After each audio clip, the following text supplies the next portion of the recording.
우리 부처님 아이 예쁘다. 부처님 얼굴에 립스틱 짙게 바른 동자승. 그걸 목격한 재벌 보살이 동자승 앞에서 오열한 소름 돋는 이유.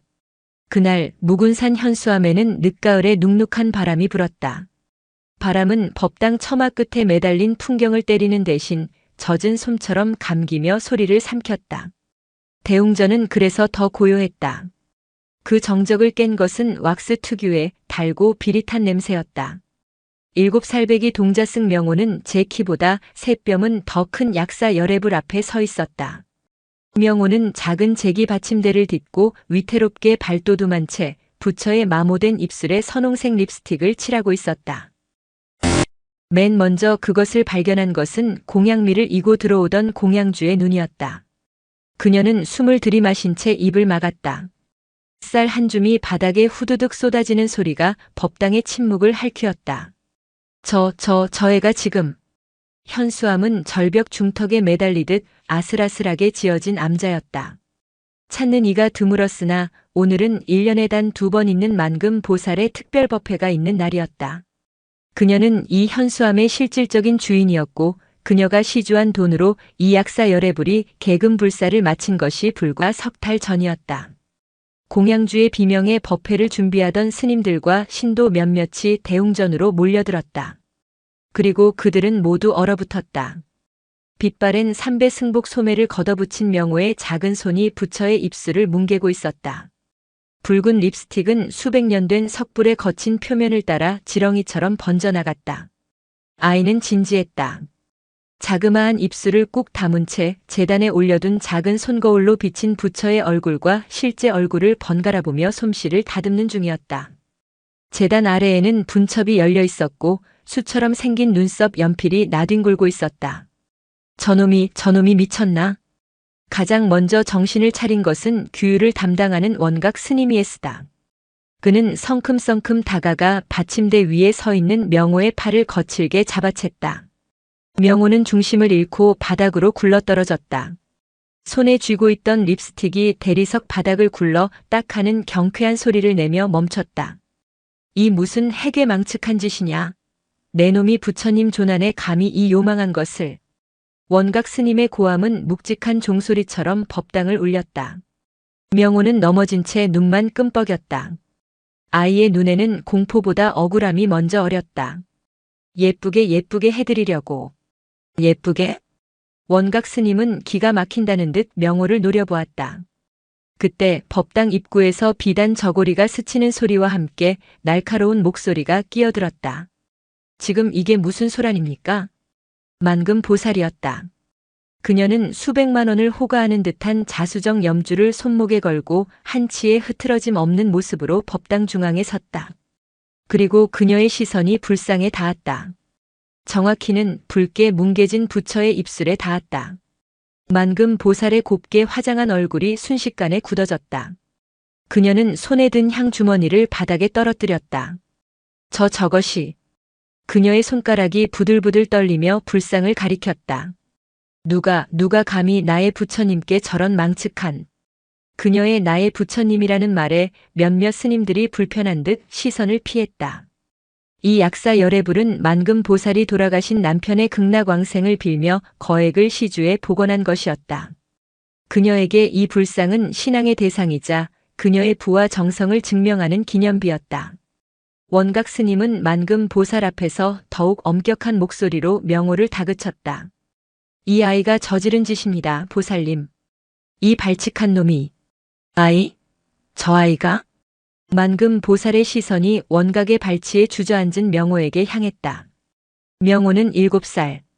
삭발한 머리가 아직은 어색한 넉 달 전 이절에 맡겨진 아이였다. 어찌 저런 아이가 부처님께 손을 대도록 방치했습니까? 주지 스님은 어디 계십니까? 당장 이 아이를. 만금 보살은 분노로 말을 잇지 못했다. 그녀는 자신이 아끼는 도자기가 깨진 것보다 더 격렬하게 반응했다. 신성모독. 그것은 그녀의 공덕에 대한 정면 도전이었다. 신도들이 수군거리기 시작했다. 어머 저 붉은 것 좀 봐. 꼭 피 같네. 어린애가 뭘 안다고 저런 걸 누가 가르친 게 틀림없어. 암자의 귀신이라도 붙었나 흉측해라. 명호는 그 모든 비난의 중심에서 고개를 푹 숙였다. 아이는 울지 않았다. 그저 입술을 깨물고 있었다.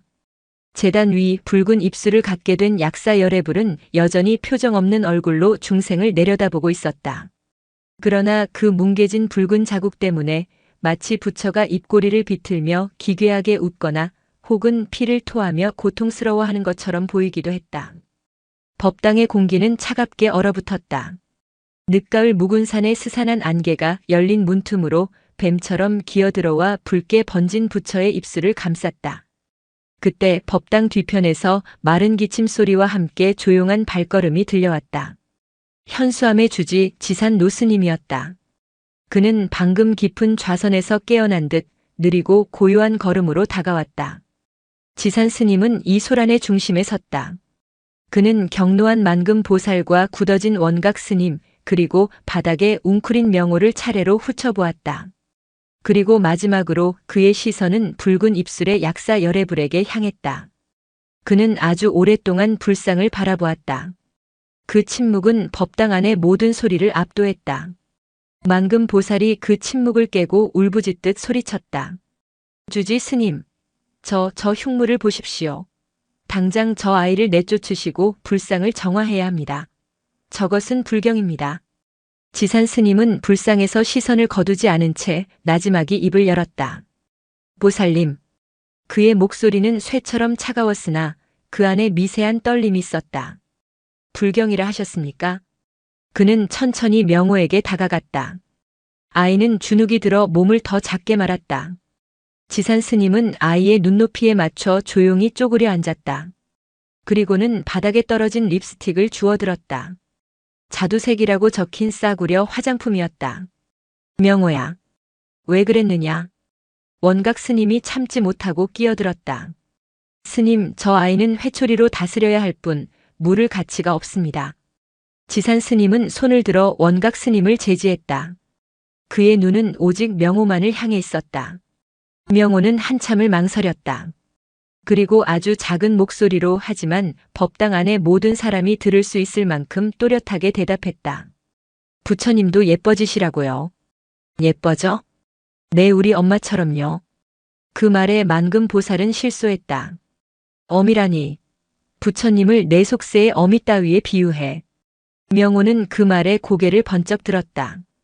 아이의 눈에 처음으로 눈물이 고였다. 엄마가 화장할 때가 제일 예뻤어요. 화장하고 웃으셨어요. 부처님은 한 번도 안 웃으시잖아요. 명호의 말은 논리적이지 않았다. 7살 아이의 상처받은 마음에서 나온 순진한 고백이었다. 매일 슬픈 얼굴만 하고 계셔서. 명호는 넉 달 전 이 현수암 입구에 버려졌다. 잠깐만 기다리라던 엄마는 돌아오지 않았다. 아이가 가진 유일한 유품은 엄마가 마지막으로 사용했던 것으로 보이는 싸구려 화장품이 담긴 작은 손가방이었다. 명호는 그것을 자신의 유일한 보물처럼 숨겨두고 있었다. 지산 스님은 아이의 떨리는 어깨를 가만히 내려다보았다. 그는 립스틱을 쥔 채 천천히 일어섰다. 모두 법회 준비를 계속하십시오. 스님, 이 일을 이대로 덮으시렵니까? 만금 보살이 악을 썼다.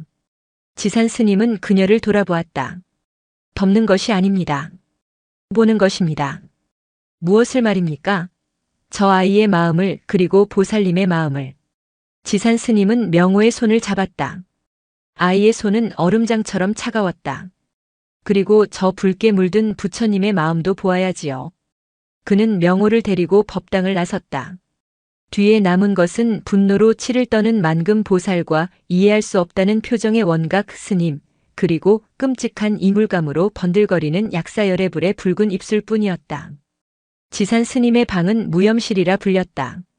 이름처럼 어떤 장식도 무력도 없는 텅 빈 방이었다.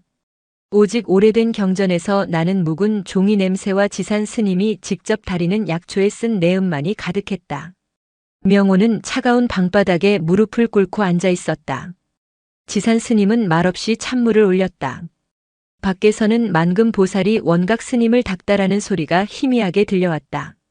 당장 닦아내야 합니다. 저런 흉물을 모시고 어찌 법회를 연단 말입니까? 화공을 부르겠습니다. 허나 섣불리 약품을 썼다가는 상관없습니다. 내 돈으로 다시 개금하면 될 일. 그 소란 속에서 지산 스님은 찻잔을 명호 앞에 놓았다. 따뜻한 김이 아이의 얼어붙은 얼굴로 피어올랐다. 명호야. 네. 그 화장품은 어디서 났느냐? 엄마가 주고 가셨습니다. 숨기고 있었구나. 네. 명호는 고개를 들지 못했다. 지산 스님은 아이가 이 절에 온 첫날을 떠올렸다. 2월에 매서운 바람이 불던 날 아이는 현수암 일주문 아래 웅크리고 있었다. 얇은 외투 하나에 그 작은 손가방을 부적처럼 끌어안고 있었다. 엄마가 금방 온다고 했어요 라는 말만 앵무새처럼 되뇌던 아이였다. 그 엄마는 넉 달이 지난 지금까지 돌아오지 않았다. 엄마가 화장을 하고 웃었다 하였느냐? 네. 매일 아침 립스틱을 바르셨어요. 그거 바르고 저한테 웃어주셨어요. 아이의 기억 속 엄마는 늘 화장을 했다. 명호가 기억하는 엄마의 마지막 모습도 유난히 붉은 립스틱을 바르고 명호야, 엄마 예뻐? 라고 묻던 모습이었다. 그리고 그 예쁜 얼굴로 여기서 잠깐만 기다려라고 말했었다. 아이에게 화장은 엄마의 미소이자 돌아오겠다는 약속의 동의어였다. 그래서 부처님께도 발라드린 것이냐? 웃으시라고. 네. 부처님이 왜 슬퍼 보였느냐? 명호는 대답 대신 제단 위 불상의 얼굴을 떠올렸다. 현수암의 약사 열애불은 다른 절의 불상과 달리 유난히 눈꼬리가 처져 있고 인매가 굳어 있어 보는 이에 따라서는 근엄하기보다 깊은 시름에 잠긴 듯 보였다. 매일매일 봤어요. 아침에도 저녁에도. 명호의 목소리가 물기에 젖어들기 시작했다. 다들 부처님한테 와서 울기만 해요. 돈 없다고 울고 아프다고 울고 자식이 말 안 듣는다고 울고. 지산 스님은 조용히 아이의 말을 들었다. 부처님은 아무 말도 안 하시고 그냥 듣고만 계셨어요. 꼭 울고 싶은데 참는 얼굴처럼. 엄마도 그랬어요. 저한테 웃어줄 때 꼭 울고 싶은 얼굴이었어요. 순간 지산 스님의 늙은 눈에 파문이 일었다. 그는 아이의 말 속에 담긴 아이 자신도 모르는 통찰에 숨을 죽였다. 명호가 울음을 터뜨렸다. 부처님이 너무 불쌍해서 엄마처럼 예쁘게 해드리고 싶었어요. 예뻐지면 웃으실 줄 알았어요. 그러면 엄마도. 아이는 말을 잇지 못했다. 예쁜 부처님을 보면 예쁜 것을 좋아하던 엄마가 돌아올지도 모른다는 그 차마 말로 다 할 수 없는 7살의 기원이 방 안에 무겁게 가라앉았다. 지산 스님은 눈을 감았다. 이것은 불경인가 아니면 가장 절박한 기도인가. 그때 무염실의 문이 거칠게 열렸다. 원각 스님이었다. 그의 얼굴은 분노로 시뻘겋게 달아올라 있었다. 주지 스님, 만금 보살께서 쓰러지셨습니다. 지산 스님이 급히 일어섰다. 무슨 일이냐? 불상을 닦다가 일이 벌어졌습니다. 원각 스님의 말에 지산 스님과 명호가 급히 대웅전으로 달려갔다. 대웅전은 아수라장이 되어 있었다. 만금 보살이 법당 중앙에 쓰러져 있었고 몇몇 신도들이 그녀의 팔다리를 주무르고 있었다. 그리고 불상 앞에는 아니 저게 원각 스님이 신도들의 등살에 밀려 급히 화공 대신 인부 하나를 데려와 불상을 닦게 한 모양이었다. 인부는 아마도 원각의 지시로 혹은 만금 보살의 성화로 강한 화학약품이 묻은 걸레로 불상의 입술을 문지른 듯 했다. 립스틱은 지워지지 않았다. 오히려 붉은 염료가 석불의 미세한 균열 크랙 사이로 깊숙이 스며들었다. 그것은 마치 수백 년 묵은 돌이 붉은 피를 흘리는 듯한 끔찍하고도 성스러운 형상이 되어 있었다. 불상의 입술에서 턱으로 붉은 눈물 자국 같은 것이 길게 번져 있었다. 만금 보살은 그 모습을 보고 충격으로 혼절한 것이었다. 이럴 수가. 원각 스님이 제자리에서 주저앉았다. 그는 불상을 정화하려 했으나 오히려 돌이킬 수 없는 흉터를 만든 셈이었다. 신도들 사이에서 공포에 질린 속삭임이 터져나왔다. 부처님이 노하셨다. 저 아이 때문에 피를 흘리시는 게야. 암자를 폐쇄해야 하는 거 아니야? 부정이 탔어. 명호는 그 붉은 눈물 자국을 멍하니 바라보았다. 자신이 하려던 것은 이것이 아니었다. 웃는 얼굴을 만들고 싶었을 뿐인데 부처님을 울리고 말았다. 아이는 공포에 질려 뒷걸음질 쳤다. 지산 스님은 이 모든 광경을 묵묵히 지켜보았다. 그의 시선은 붉게 물든 불상의 균열에 고정되어 있었다. 그는 마치 아주 오래전에 잊었던 무언가를 기억해내려는 듯 깊은 상념에 잠겼다. 그는 쓰러진 만금 보살을 지나쳐 불상 앞으로 다가갔다. 그리고 붉게 물든 그 균열을 가만히 손가락으로 쓸어보았다. 주지 스님 어찌하면 좋습니까? 원각이 절망적인 목소리로 물었다. 지산 스님은 대답 대신 명호를 돌아보았다. 아이는 문 입구에 선 채 온몸을 사시나무처럼 떨고 있었다. 명호야. 지산 스님이 불렀다. 내가 닦거라. 예? 스님, 저 아이에게 맡기시다니요.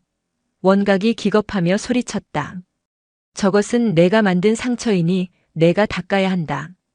하지만 약품으로도 안 되는 것을. 지산 스님은 법당 한편에 있는 우물에서 찬물을 한 동이 길어오게 했다. 약품으로 닦을 것이 아니다. 저것은 약품으로 지워질 얼룩이 아니기 때문이다. 그는 명호에게 깨끗한 천조각을 건넸다. 오늘부터 너는 매일 아침 저녁으로 법당에 와서 저 부처님의 입술을 닦아라. 스님, 언제까지 닦아야 합니까? 명호가 떨리는 목소리로 물었다. 지산 스님이 붉게 물든 불상의 얼굴을 바라보며 말했다. 저 붉은 빛이 내 마음속에서 지워질 때까지다. 그것은 버리자 동시에 화두였다. 그날 밤 의무실에서 겨우 정신을 차린 만금 보살은 당장 이 절을 떠나겠다며 노발대발했다. 그녀는 자신이 시주한 불상이 흉측하게 변한 것을 두고 주지지산이 자신을 기만했다고 소리쳤다. 내일 당장 최고의 화공을 부를 것입니다. 내 돈으로 저 흉물을 덮어버릴 것입니다. 만약 저 흉터가 가려지지 않는다면 나는 이 현수암과의 모든 인연을 끊을 것입니다. 그녀의 협박은 현수암의 재정을 끊겠다는 선언과도 같았다. 현수암의 스님들은 모두 공포에 질렸다. 모든 재앙의 원흉이 된 7살 동자승 명호를 그들은 원망의 눈초리로 바라보기 시작했다. 그날 밤부터 명호의 고행이 시작되었다. 새벽 3시 모두가 잠든 시각. 명호는 얇은 이불을 걷고 일어나 차가운 마루를 밟았다. 손에는 지산 스님이 준 작은 천조각이 들려 있었다. 대웅전은 칠흑처럼 어두웠다. 묵은 산의 밤바람이 문틈으로 스며들어 촛불 하나 없는 법당 안은 바깥보다 더 추웠다. 명호는 제단 앞에 섰다. 어둠 속에서도 약사 열애불의 형체는 뚜렷했다. 그리고 그 입술에서 턱으로 이어진 붉은 자국은 어둠 속에서 더 검붉게 빛나는 듯 했다. 명호는 우물에서 떠온 차가운 물에 천을 적셨다. 그리고 받침대를 딛고 올라가 붉은 자국을 문지르기 시작했다. 얼룩은 지워지지 않았다. 립스틱의 유분과 염료는 인부가 사용한 독한 화학약품과 반응하여 수백 년 된 돌의 미세한 기공 속으로 더 깊이 파고든 상태였다. 명호가 문지를수록 붉은 자국은 옅어지는 것이 아니라 오히려 더 넓게 번져나가는 듯 했다. 아이의 손이 시뻘겋게 얼어붙었다. 차가운 돌의 감촉과 물의 냉기가 뼈를 파고들었다. 명호는 울음을 참으며 천을 비틀어 짰다. 그는 부처님을 웃게 하고 싶었다. 그는 엄마가 보고 싶었다. 그러나 그는 지금 부처님께 씻을 수 없는 상처를 입힌 죄인이 되어 있었다. 잘못했어요. 부처님 잘못했어요. 명호는 닦는 것을 멈추고 붉은 얼룩에 제 이마를 대었다. 차가운 돌에 아이의 뜨거운 눈물이 방울방울 떨어졌다. 그 모습을 법당 뒤편 어둠 속에서 지산 스님이 묵묵히 지켜보고 있었다. 그는 명호가 법당에 들어설 때부터 줄곧 그 자리에 서 있었다. 그는 아이의 흐느낌을 들었지만 나서지 않았다. 그것은 명호가 오롯이 감당해야 할 자신의 업이었다. 그때 또 다른 발걸음 소리가 들렸다. 원각 스님이었다. 그는 이른 새벽부터 명호가 벌을 제대로 수행하는지 감시하러 온 것이었다. 그는 어둠 속에 지산 스님을 발견하고는 조용히 고개를 숙였다. 원각은 명호가 이마를 대고 흐느끼는 모습을 보고는 차가운 목소리로 꾸짖었다. 울 시간 있으면 손을 더 놀려라. 내 놈의 눈물이 그 얼룩을 지울 수 있을 것 같으냐. 명호가 화들짝 놀라 다시 천을 쥐고 불상을 문지르기 시작했다. 원각은 지산 스님 곁으로 다가와 낮은 목소리로 속삭였다. 주지 스님. 저 아이에게 저런 고행을 시키는 것은 무의미합니다. 만금 보살님은 날이 밝는 대로 최고의 석공을 데려온다 하셨습니다. 저 부분을 아예 긁어낼 작정이신 듯 합니다. 지산 스님의 미간이 좁혀졌다. 긁어내. 네. 흉터를 지우려면 살을 도려내야 하듯 불상의 표면을 갈아낼 수밖에 없다는 것입니다. 그리 되면 불상의 조난이 훼손될 것입니다. 그것은 불사를 하는 것이 아니라 불상을 파괴하는 것이다. 허나 만금 보살님의 뜻이 완강합니다. 저 붉은 자국을 보느니 차라리 새 부처를 모시겠다고 하실 정도입니다. 스님도 아시지 않습니까? 현수암의 겨울 채비는 전적으로 만금 보살님의 시주에 달려 있습니다. 원각의 말은 지극히 현실적이었다. 이 절벽 위의 암자에서 수십 명의 대중이 겨울을 나기 위해서는 만금 보살의 도움이 절실했다. 지산 스님은 다시 붉은 얼룩을 문지르는 명호의 작은 등을 바라보았다. 아이의 몸부림은 거대한 바위에 부딪히는 작은 조약돌과도 같았다. 원각 스님. 예, 주지 스님. 만금 보살이 이 절에 처음 오던 날을 기억하시오? 기억합니다. 10년 전 남편의 49제를 지내러 왔었지요. 그때 그분이 저 약사 열애불 앞에서 꼬박 사흘을 울었소. 불상 복원을 서원하며 울고 남편을 그리워하며 울었지. 원각은 그 말의 의도를 알 수 없었다. 그분의 정성이 지극했던 것은 사실이나 지금은 저 아이의 불경함에 그 정성이 모두 물거품이 되었습니다. 물거품이라. 지산 스님은 쓴웃음을 지었다. 그 정성이란 것이 과연 무엇을 위한 것이었을까? 부처를 위한 것이었소? 아니면 자신의 위안을 위한 것이었소? 스님, 그 말씀은... 지산 스님은 말을 끊었다. 날이 밝으면 만금 보살을 내 방으로 오시게 하시오. 석공을 드리는 것을 허락하시렵니까? 아니, 그분께 보여드릴 것이 있소. 지산 스님은 품에서 작은 함 하나를 꺼냈다. 그것은 명호가 법당에서 법석을 피울 때 아이의 발치에서 몰래 수습해온 것이었다. 바로 명호의 엄마 유품이었던 낡은 화장품 손가방이었다.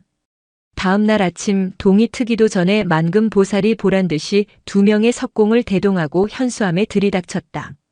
그녀의 얼굴은 밤새 분노와 모멸감으로 잠을 이루지 못해 푸석했다.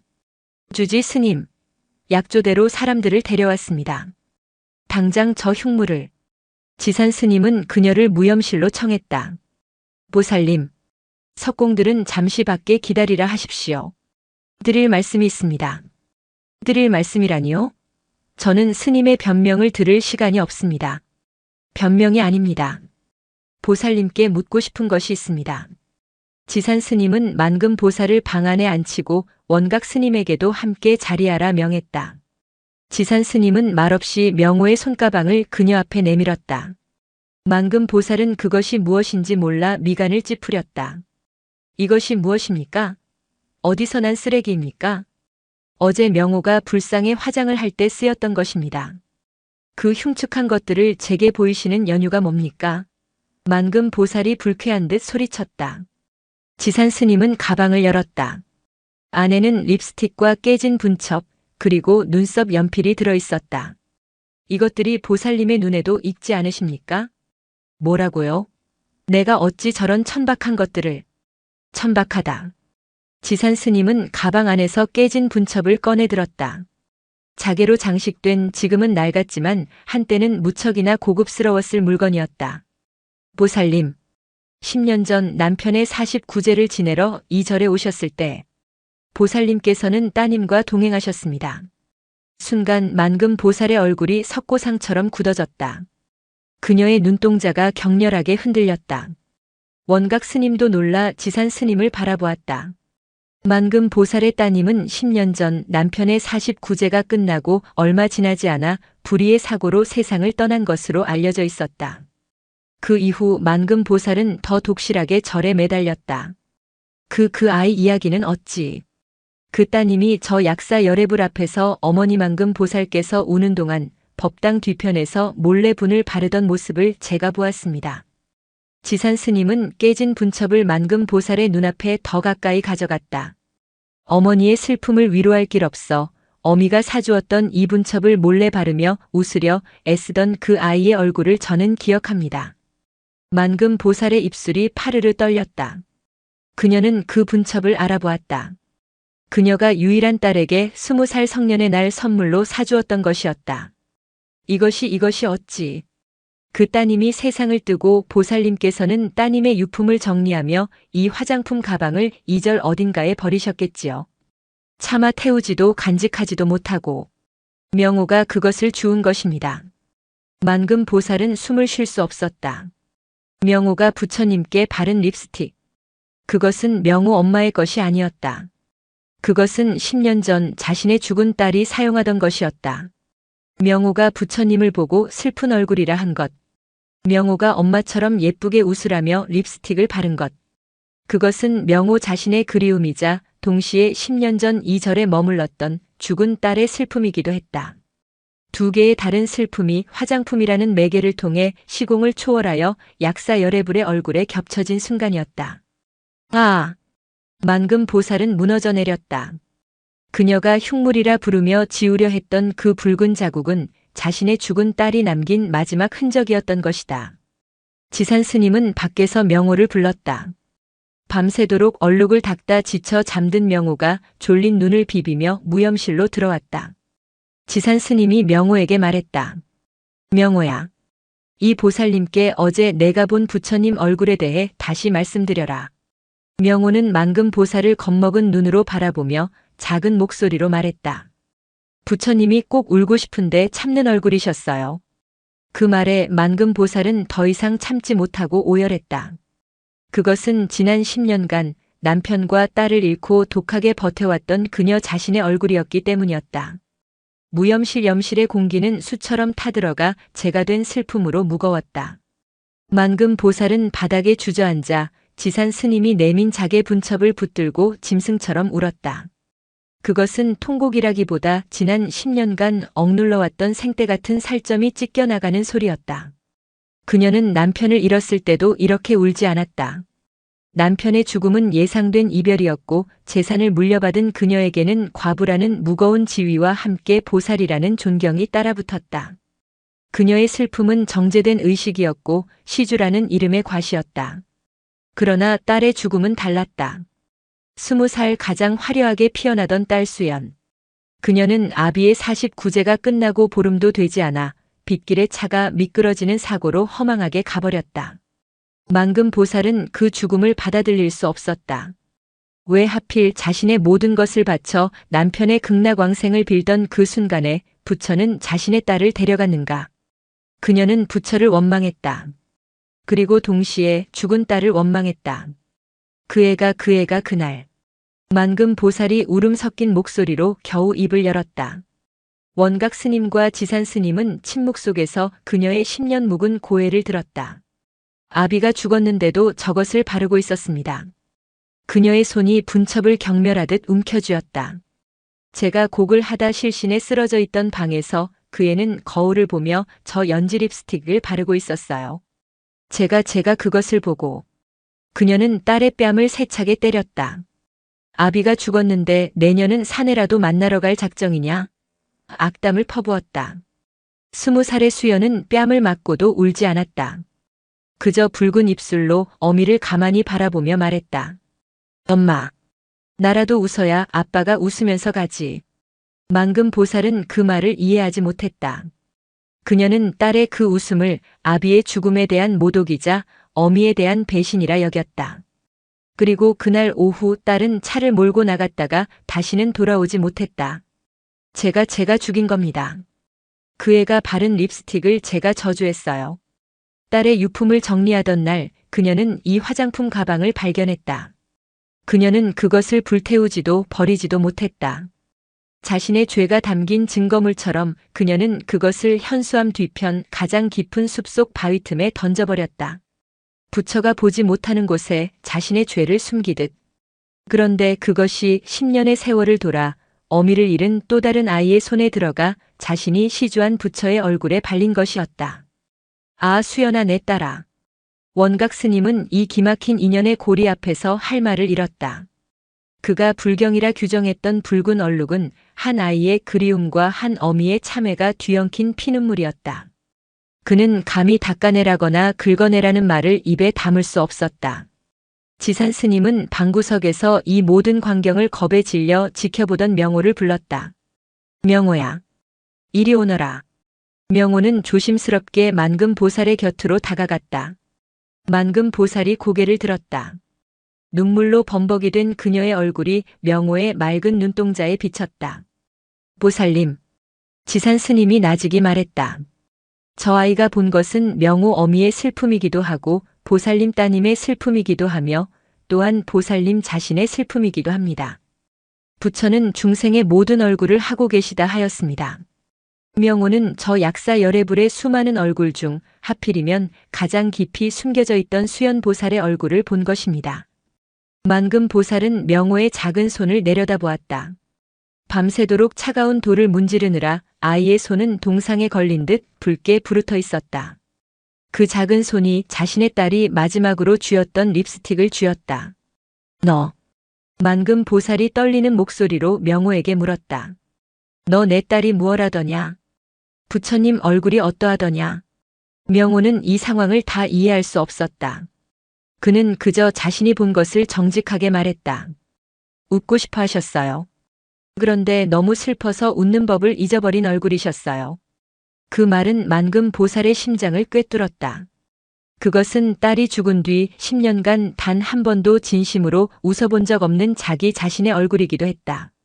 그녀는 명호를 부서져라 끌어안았다. 아이의 여린 몸에서 10년 전 미처 안아주지 못했던 딸의 체온을 느끼려는 듯 명호는 영문도 모른 채 거대한 슬픔에 휩싸여 숨이 막혔다. 주지 스님. 한참 만에 명호를 놓아준 만금 보살이 지산 스님을 향해 몸을 돌렸다. 그녀의 눈은 텅 비어 있기도 하고 혹은 광기에 사로잡힌 듯 이글거리기도 했다. 저 불상. 원각 스님이 긴장한 채 침을 삼켰다. 저 불상 절대 손대지 마십시오. 예. 보살님 허나. 석공들은 돌려보내겠습니다. 저 붉은 자국 저것은 내 딸의 혼입니다. 내 딸이 10년 만에 어미에게 돌아와 남긴 핏자국입니다. 감히 어느 누가 저것을 지우려 한단 말이티니까. 그녀의 목소리는 서슬퍼랬다. 원각 스님은 안도해야 할지 아니면 더 큰 재앙의 시작을 걱정해야 할지 알 수 없었다. 흉물은 하루아침에 성물이 되었다. 그러나 그 성물은 부처의 자비가 아닌 한 맺힌 여인의 집착에서 비롯된 것이었다. 만금 보살은 명호의 손을 다시 꽉 잡았다. 그리고 이 아이는 내가 데려가겠습니다. 보살님. 원각과 지산이 동시에 소리쳤다. 이 아이는 부처가 제게 보내준 아이입니다. 내 딸의 한을 풀어주기 위해 내 딸 대신 아니, 내 딸이 환생한 것일지도 모릅니다. 이 아이를 제 양자로 삼아 속세에서 귀하게 키우겠습니다. 명호의 눈이 공포로 커졌다. 엄마를 기다리는 아이에게 또 다른 엄마가 생기겠다는 선언이었다. 지산 스님이 단호하게 고개를 저었다. 그것은 아니 됩니다. 보살님. 주지 스님이 막을 권리가 있습니까? 이 아이는 버려진 아이. 내가 거두겠다는데. 명호는 버려진 아이가 아닙니다. 부처님께 귀한 현수함의 동자승입니다. 지산 스님은 만금 보살의 집착 어린 눈을 피하지 않고 말했다. 보살님은 지금 따님을 잃은 슬픔으로 또 다른 아이의 인연을 덮으려 하고 계십니다. 그것은 자비가 아니라 속박입니다. 속박이라니요. 명호의 인연은 명호의 것입니다. 보살님의 것으로 만들지 마십시오. 두 사람 사이에 팽팽한 긴장이 흘렀다. 만금 보살은 이 암자의 가장 큰 시주였고 지산 스님은 그 암자의 주지였다. 만금 보살은 명호를 포기하는 대신 차가운 목소리로 선언했다. 좋습니다. 그렇다면 이 아이는 이 절에서 제가 돌보겠습니다. 이 아이가 저 불상을 닦는 일 또한 제가 지켜볼 것입니다. 저 붉은 자국이 옅어지는 날 내 딸의 영혼도 이 절을 떠나는 날일 테니. 그 전까지는. 그녀는 명호의 붉게 튼 손을 내려다보며 섬뜩할 정도의 집착이 어린 미소를 지었다. 그 전까지는 이 아이도 저 불상도 모두 이 현수암에서 나의 것입니다. 만금 보살의 선언 이후 현수암의 풍경은 기이하게 변했다. 가장 큰 변화는 명호의 일과였다. 명호는 여전히 새벽 3시와 해질녘 하루 2번 불상에 붉은 얼룩을 닦았다. 하지만 그것은 더 이상 벌이 아니었다. 그것은 의식이 되었다. 만금 보살은 그 시간 어김없이 대웅전 가장 앞자리에 무릎을 꿇고 앉아 있었다. 그녀는 염불도 절도하지 않았다. 그저 매서운 눈으로 명호의 작은 손이 불상의 붉은 얼룩을 문지르는 모습을 지켜볼 뿐이었다. 그녀의 감시는 명호에게 새로운 족쇄가 되었다. 원각 스님의 호된 꾸짖음보다 더 무겁고 더 차가운 압박이었다. 더 세게 문질러라. 어느 날 만금 보살이 참지 못하고 말했다. 내가 정성이 부족하니 내 딸의 한이 지워지지 않는 것이다. 명호는 울음을 터뜨릴 뻔했지만 꾹 참았다. 아이는 이제 자신이 닦는 것이 단순한 립스틱 자국이 아님을 알았다. 그것은 수연이라는 자신이 본 적도 없는 죽은 여자의 슬픔이라는 것을 어렴풋이 느꼈다. 만금 보살의 집착은 불상에도 이어졌다. 그녀는 더 이상 현수암의 쌀이나 연등을 시주하지 않았다. 대신 온갖 종류의 화장품을 공약물로 올리기 시작했다. 재단 위에는 향 대신 값비싼 수입산 립스틱 수십 개가 붉은 칼날처럼 줄지어 섰다. 분첩과 향수병이 과일과 떡을 밀어냈다. 대웅전은 엄숙한 향내 대신 달콤하고 역한 분 향기로 가득 찼다. 신도들은 수군거렸다.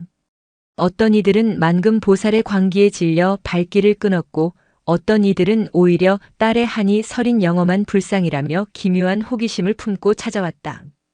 원각 스님은 이 모든 상황을 견딜 수 없었다. 주지 스님, 저 꼴을 보십시오. 대웅전이 부처님을 모신 전각입니까? 아니면 죽은 처녀의 화장대입니까? 신도들이 부처님께 절을 하는 것이 아니라 만금 보살의 집착에 절을 하고 있습니다. 이것은 불법이 아닙니다. 그는 무염실에서 좌선에 든 지산 스님에게 따져 물었다. 지산 스님은 묵묵히 눈을 뜬 뒤 원각에게 되물었다. 원각 스님, 중생이 부처에게 비는 것이 무엇이요? 그야 병고를 여의고 재물을 얻고 자식의 안녕을 비는 것이지요. 그것은 불법이요? 그것은 중생의 간절한 마음이지요. 그렇다면 만금 보살이 죽은 딸을 위해 립스틱을 올리는 마음은 간절하지 않다는 말이요? 원각은 말문이 막혔다. 그것은 정도가 지나친 집착이옵니다. 집착도 간절함에서 비롯되는 법. 벼랑 끝에 선 이에게 손을 내밀지 벼랑에서 떨어지라고 등을 밀어서는 아니 되지 않소. 지산 스님은 찻잔을 들었다. 보살의 저 슬픔이 스스로 옅어질 때까지 우리는 그저 지켜보며 도반이 되어줄 뿐이요. 저 붉은 얼룩이 보살의 마음에 덧칠된 슬픔의 두께이니 그것이 다 닳아 없어질 때까지는. 하지만 만금 보살의 슬픔은 옅어지지 않고 오히려 명호에게로 옮겨붙었다. 그녀는 명호를 수연이라고 부르기 시작했다. 수연아, 이리 오너라. 수연아, 춥지 않느냐. 그녀는 명호에게 값비싼 비단 승복을 지어 입혔고 공양간의 거친 음식 대신 속세에서 가져온 기름진 특별식을 먹이려 했다. 명호는 그럴 때마다 질겁을 하며 지산 스님의 등 뒤로 숨었다. 나는 명호예요. 알아. 안다. 하지만 내 눈에는 내가 내 딸로만 보이는 것을 어찌하겠느냐. 만금 보살은 명호를 보며 웃었지만 그 눈은 울고 있었다. 그녀는 명호를 통해 죽은 딸을 다시 살려내려 하고 있었다. 명호는 혼란스러웠다.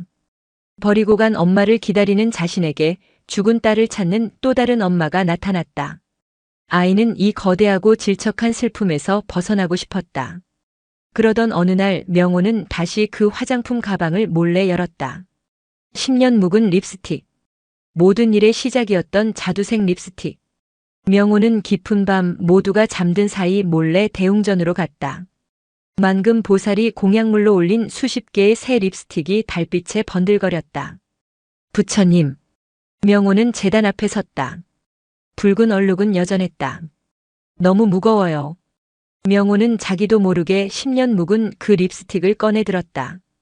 그리고 받침대를 딛고 올라섰다. 이것 때문에 다들 슬퍼요.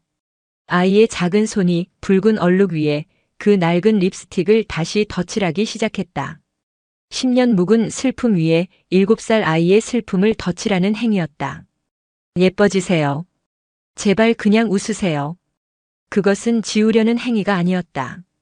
덮어버리려는 이 모든 슬픔을 끝내고 싶은 아이의 절박한 몸부림이었다. 거친 돌 표면에 립스틱이 으스러지며 붉은 자국을 더욱 선명하게, 더욱 두껍게 만들었다. 그때였다. 지금 내 이놈 지금 무얼 하는 것이냐. 대웅전 입구에 그 광경을 목격한 원각 스님이 서 있었다. 그의 얼굴은 경악으로 하얗게 질려 있었다. 원각 스님의 고함은 새벽의 정적을 갈랐다. 그는 명호가 또다시 불상을 훼손하고 있다고 확신했다. 그는 횃불을 들고 법당으로 뛰어들어와 받침대 위에 명호를 거칠게 끌어내렸다. 이 미혹한 놈. 내 놈이 기어코 부처님을 2번 죽이는구나. 내가 저지른 죄를 닦지는 못할 망정 그 위에 또다시 흉물을 덧칠해. 명호는 으스러진 립스틱 조각을 손에 쥔 채 바닥에 나뒹굴었다. 아이는 변명조차 하지 못했다. 그저 지독한 공포와 서러움에 울음만 터뜨렸다. 주지 스님, 주지 스님. 원각은 저리 떠나가라 소리쳤다. 이 아이를 이대로 두어서는 아니 됩니다. 이 아이는 막아신 것이 틀림없습니다. 소란의 지산 스님과 그 시각 마침 명호를 감시하러 절에 머무르고 있던 만금 보살까지 대웅전으로 달려왔다. 그리고 그들은 보았다. 약사 열의 불의 붉은 얼룩. 그것은 더 이상 피눈물이나 자국이 아니었다. 명호가 덧칠한 립스틱으로 인해 그것은 마치 입술에 갓 바른 화장처럼 젖은 듯 선명하게 번들거리고 있었다. 그 모습은 기괴함을 넘어 차라리 처절했다. 수백 년 된 돌부처가 마치 금방이라도 속세의 연인과 입맞추러 갈 것처럼 가장 저속하고도 가장 화려한 붉은색을 띠고 있었다. 만금 보살이 그 모습을 보고 비명을 질렀다. 내가 감히 내 딸의 흔적 위에. 그녀는 명호가 자신의 딸 수연의 흔적을 명호 자신의 엄마에 대한 그리움으로 덮어버렸다고 생각했다. 그것은 그녀에게 또 다른 모독이자 딸을 2번 빼앗긴 듯한 상실감이었다. 저 아이를 당장 내쫓으십시오. 저 아이가 있는 한 내 딸은 구천을 떠돌 것입니다. 만금 보살이 지산 스님을 향해 악을 썼다.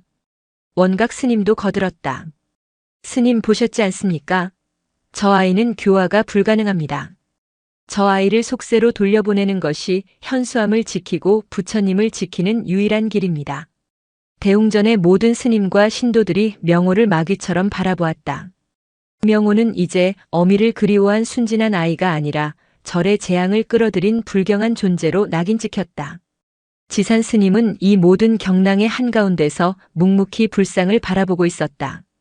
그는 덧칠된 립스틱을 그 선명하고 젖은 붉은 빛을 오랫동안 응시했다. 그의 시선은 붉은 입술에서 불상의 미간으로 그리고 다시 굳게 닫힌 눈으로 향했다. 모두. 지산 스님이 입을 열었다. 그의 목소리는 쇠를 긁는 듯 낮고 무거웠다. 모두 불상에 더 가까이 다가와 보시오. 스님, 지금 저 흉물을 더 보라는 말씀입니까? 원각이 반문했다. 보시오. 똑똑히들 보시오. 지산 스님은 횃불을 하나 집어들고 제단 위로 올라섰다. 그는 횃불을 불상의 얼굴 가까이 가져갔다. 저것이 무엇으로 보입니까? 사람들은 마지못해 불상 앞으로 다가갔다. 그리고 횃불이 비추는 곳을 바라보았다. 붉은 립스틱 자국이 아닙니까? 아니, 잠깐. 사람들의 눈이 커졌다. 명호가 덧칠한 립스틱은 본래의 붉은 얼룩화학 약품으로 번졌던을 완전히 덮고 있었다. 그런데 그 립스틱의 유분이 수백 년 묵은 돌의 표면으로 스며들면서 놀라운 일이 벌어지고 있었다. 불상의 입술 주변 립스틱이 닿은 부분의 미세한 균열들. 그 균열 사이사이에 끼어있던 수백 년 묵은 먼지와 때가 립스틱의 기름 성분에 녹아내려 마치 검은 눈물처럼 흘러내리고 있었다. 그리고 그 때가 벗겨진 자리에서 돌의 본래 색이 드러나고 있었다. 그것은 창백한 회색이 아니었다. 아주 옅은 분홍빛이 감도는 화강암의 속살이었다. 이럴 수가. 한 석공 출신의 신도가 중얼거렸다. 저 돌은 본래 붉은 기운을 머금은 돌이었어. 더욱 놀라운 것은 따로 있었다. 지산 스님이 횃불을 불상의 눈으로 가져갔다. 그리고 저기를 보시오. 불상은 본래 눈을 감은 듯 가늘게 뜨고 있었다. 그런데 명호가 립스틱을 칠하며 매달렸던 진동과 립스틱의 유분이 스며든 충격으로 불상의 오른쪽 눈꺼풀을 가로지르던 아주 신락 같던 균열 하나가 아주 미세하게 벌어져 있었다. 그것은 마치 굳게 감고 있던 부처가 실눈을 뜬 것처럼 보였다. 부처님이 눈을. 누군가 겁에 질린 소리로 외쳤다. 눈을 뜬 것이 아니다. 지산 스님이 횃불을 내리며 말했다. 그의 목소리에는 깊은 경외감이 서려 있었다. 균열이 더 깊어진 것이다. 지산 스님은 명호가 덧칠한 그 립스틱을 손가락으로 살짝 찍어 그 벌어진 눈꺼풀의 균열에 가져갔다. 이 아이는 부처님의 얼굴을 흉물로 만든 것이 아니다. 그는 명호와 만금보살 그리고 원각 스님을 차례로 둘러보았다. 이 아이는 우리 모두의 집착과 슬픔으로 굳어버린 이 돌부처의 상처를 다시 터뜨린 것이다. 지산 스님은 법당 뒤편 10년 전 만금보살이 화장품을 버렸던 곳을 가리켰다. 그곳에는 사시사철 푸른 동백나무 한 그루가 있었다. 현수암의 동백은 유난히 붉은 꽃을 피웠는데 공교롭게도 그 나무는 만금보살의 딸 수연이 가장 좋아하던 나무였다. 만금보살. 저 동백나무는 겨울에 꽃을 피웁니다. 가장 춥고 모든 것이 얼어붙었을 때 제사를 터뜨려 붉은 꽃을 피워냅니다. 사람들은 그것을 상서롭다 하지만 나는 늘 아프게 보았소. 저것은 피어나는 것이 아니라 터지는 것이기 때문이요. 지산 스님은 다시 붉게 젖은 불상의 입술을 바라보았다. 명호가 한 짓은 저 동백꽃과 같습니다. 골물대로 골마버린 상처를 제 순진한 손으로 터뜨려 버린 것입니다. 그는 명호를 일으켜 세웠다. 닦아내려 하지 마라. 덮으려 하지도 마라. 이제부터 우리는 이 부처님의 상처가 아물 때까지 그저 지켜보며 함께 아파해야 할 것이다. 그 순간 미세하게 벌어진 불상의 눈꺼풀 틈새로 립스틱의 유분과 묵은 때가 섞인 검붉은 액체 한 방울이 천천히 흘러내렸다. 그것은 현수암의 약사 열애불이 천년의 침묵을 깨고 흘린 첫 번째 눈물이었다. 부처가 눈을 뜨고 검붉은 눈물을 흘렸다는 소문은 묵은 산의 마른 억새풀밭에 붙은 불처럼 번져나갔다. 소문의 시작은 그날 대웅전에 있던 석공이었다. 그는 산을 내려가자마자 막걸리 주전자 앞에서 자신이 본 기적을 떠벌렸다. 내가 평생 돌을 깎았지만 립스틱 기름에 묵은 때가 녹아 실금이 벌어지는 건 봤어도 그 틈에서 돌이 우는 건 처음 봤다. 그건 필시 돌에 맺힌 영험이다. 소문은 꼬리를 물고 부풀려졌다. 현수암 약사 열애불이 죽은 처녀의 한을 품고 피눈물을 흘린다더라. 그 붉은 입술에 립스틱을 바친 동자승은 죽은 처녀의 환생이란다. 그 불상에 빌면 10년 묵은 체증은 물론이고 죽은 자식도 다시 만날 수 있다더라. 산사의 고요함은 일주일 만에 산산조각 났다. 현수암으로 향하는 좁은 산길은 이적을 구경하려는 인파로 미어터졌다. 그들은 신도가 아니었다. 그들은 구경꾼이었고 욕망에 굶주린 하이에나였다. 어디 부처님 핏자국 좀 봅시다. 동자승이 어디 있어? 그의 손이라도 한번 만져보자. 대웅전은 발 디딜 틈이 없었다.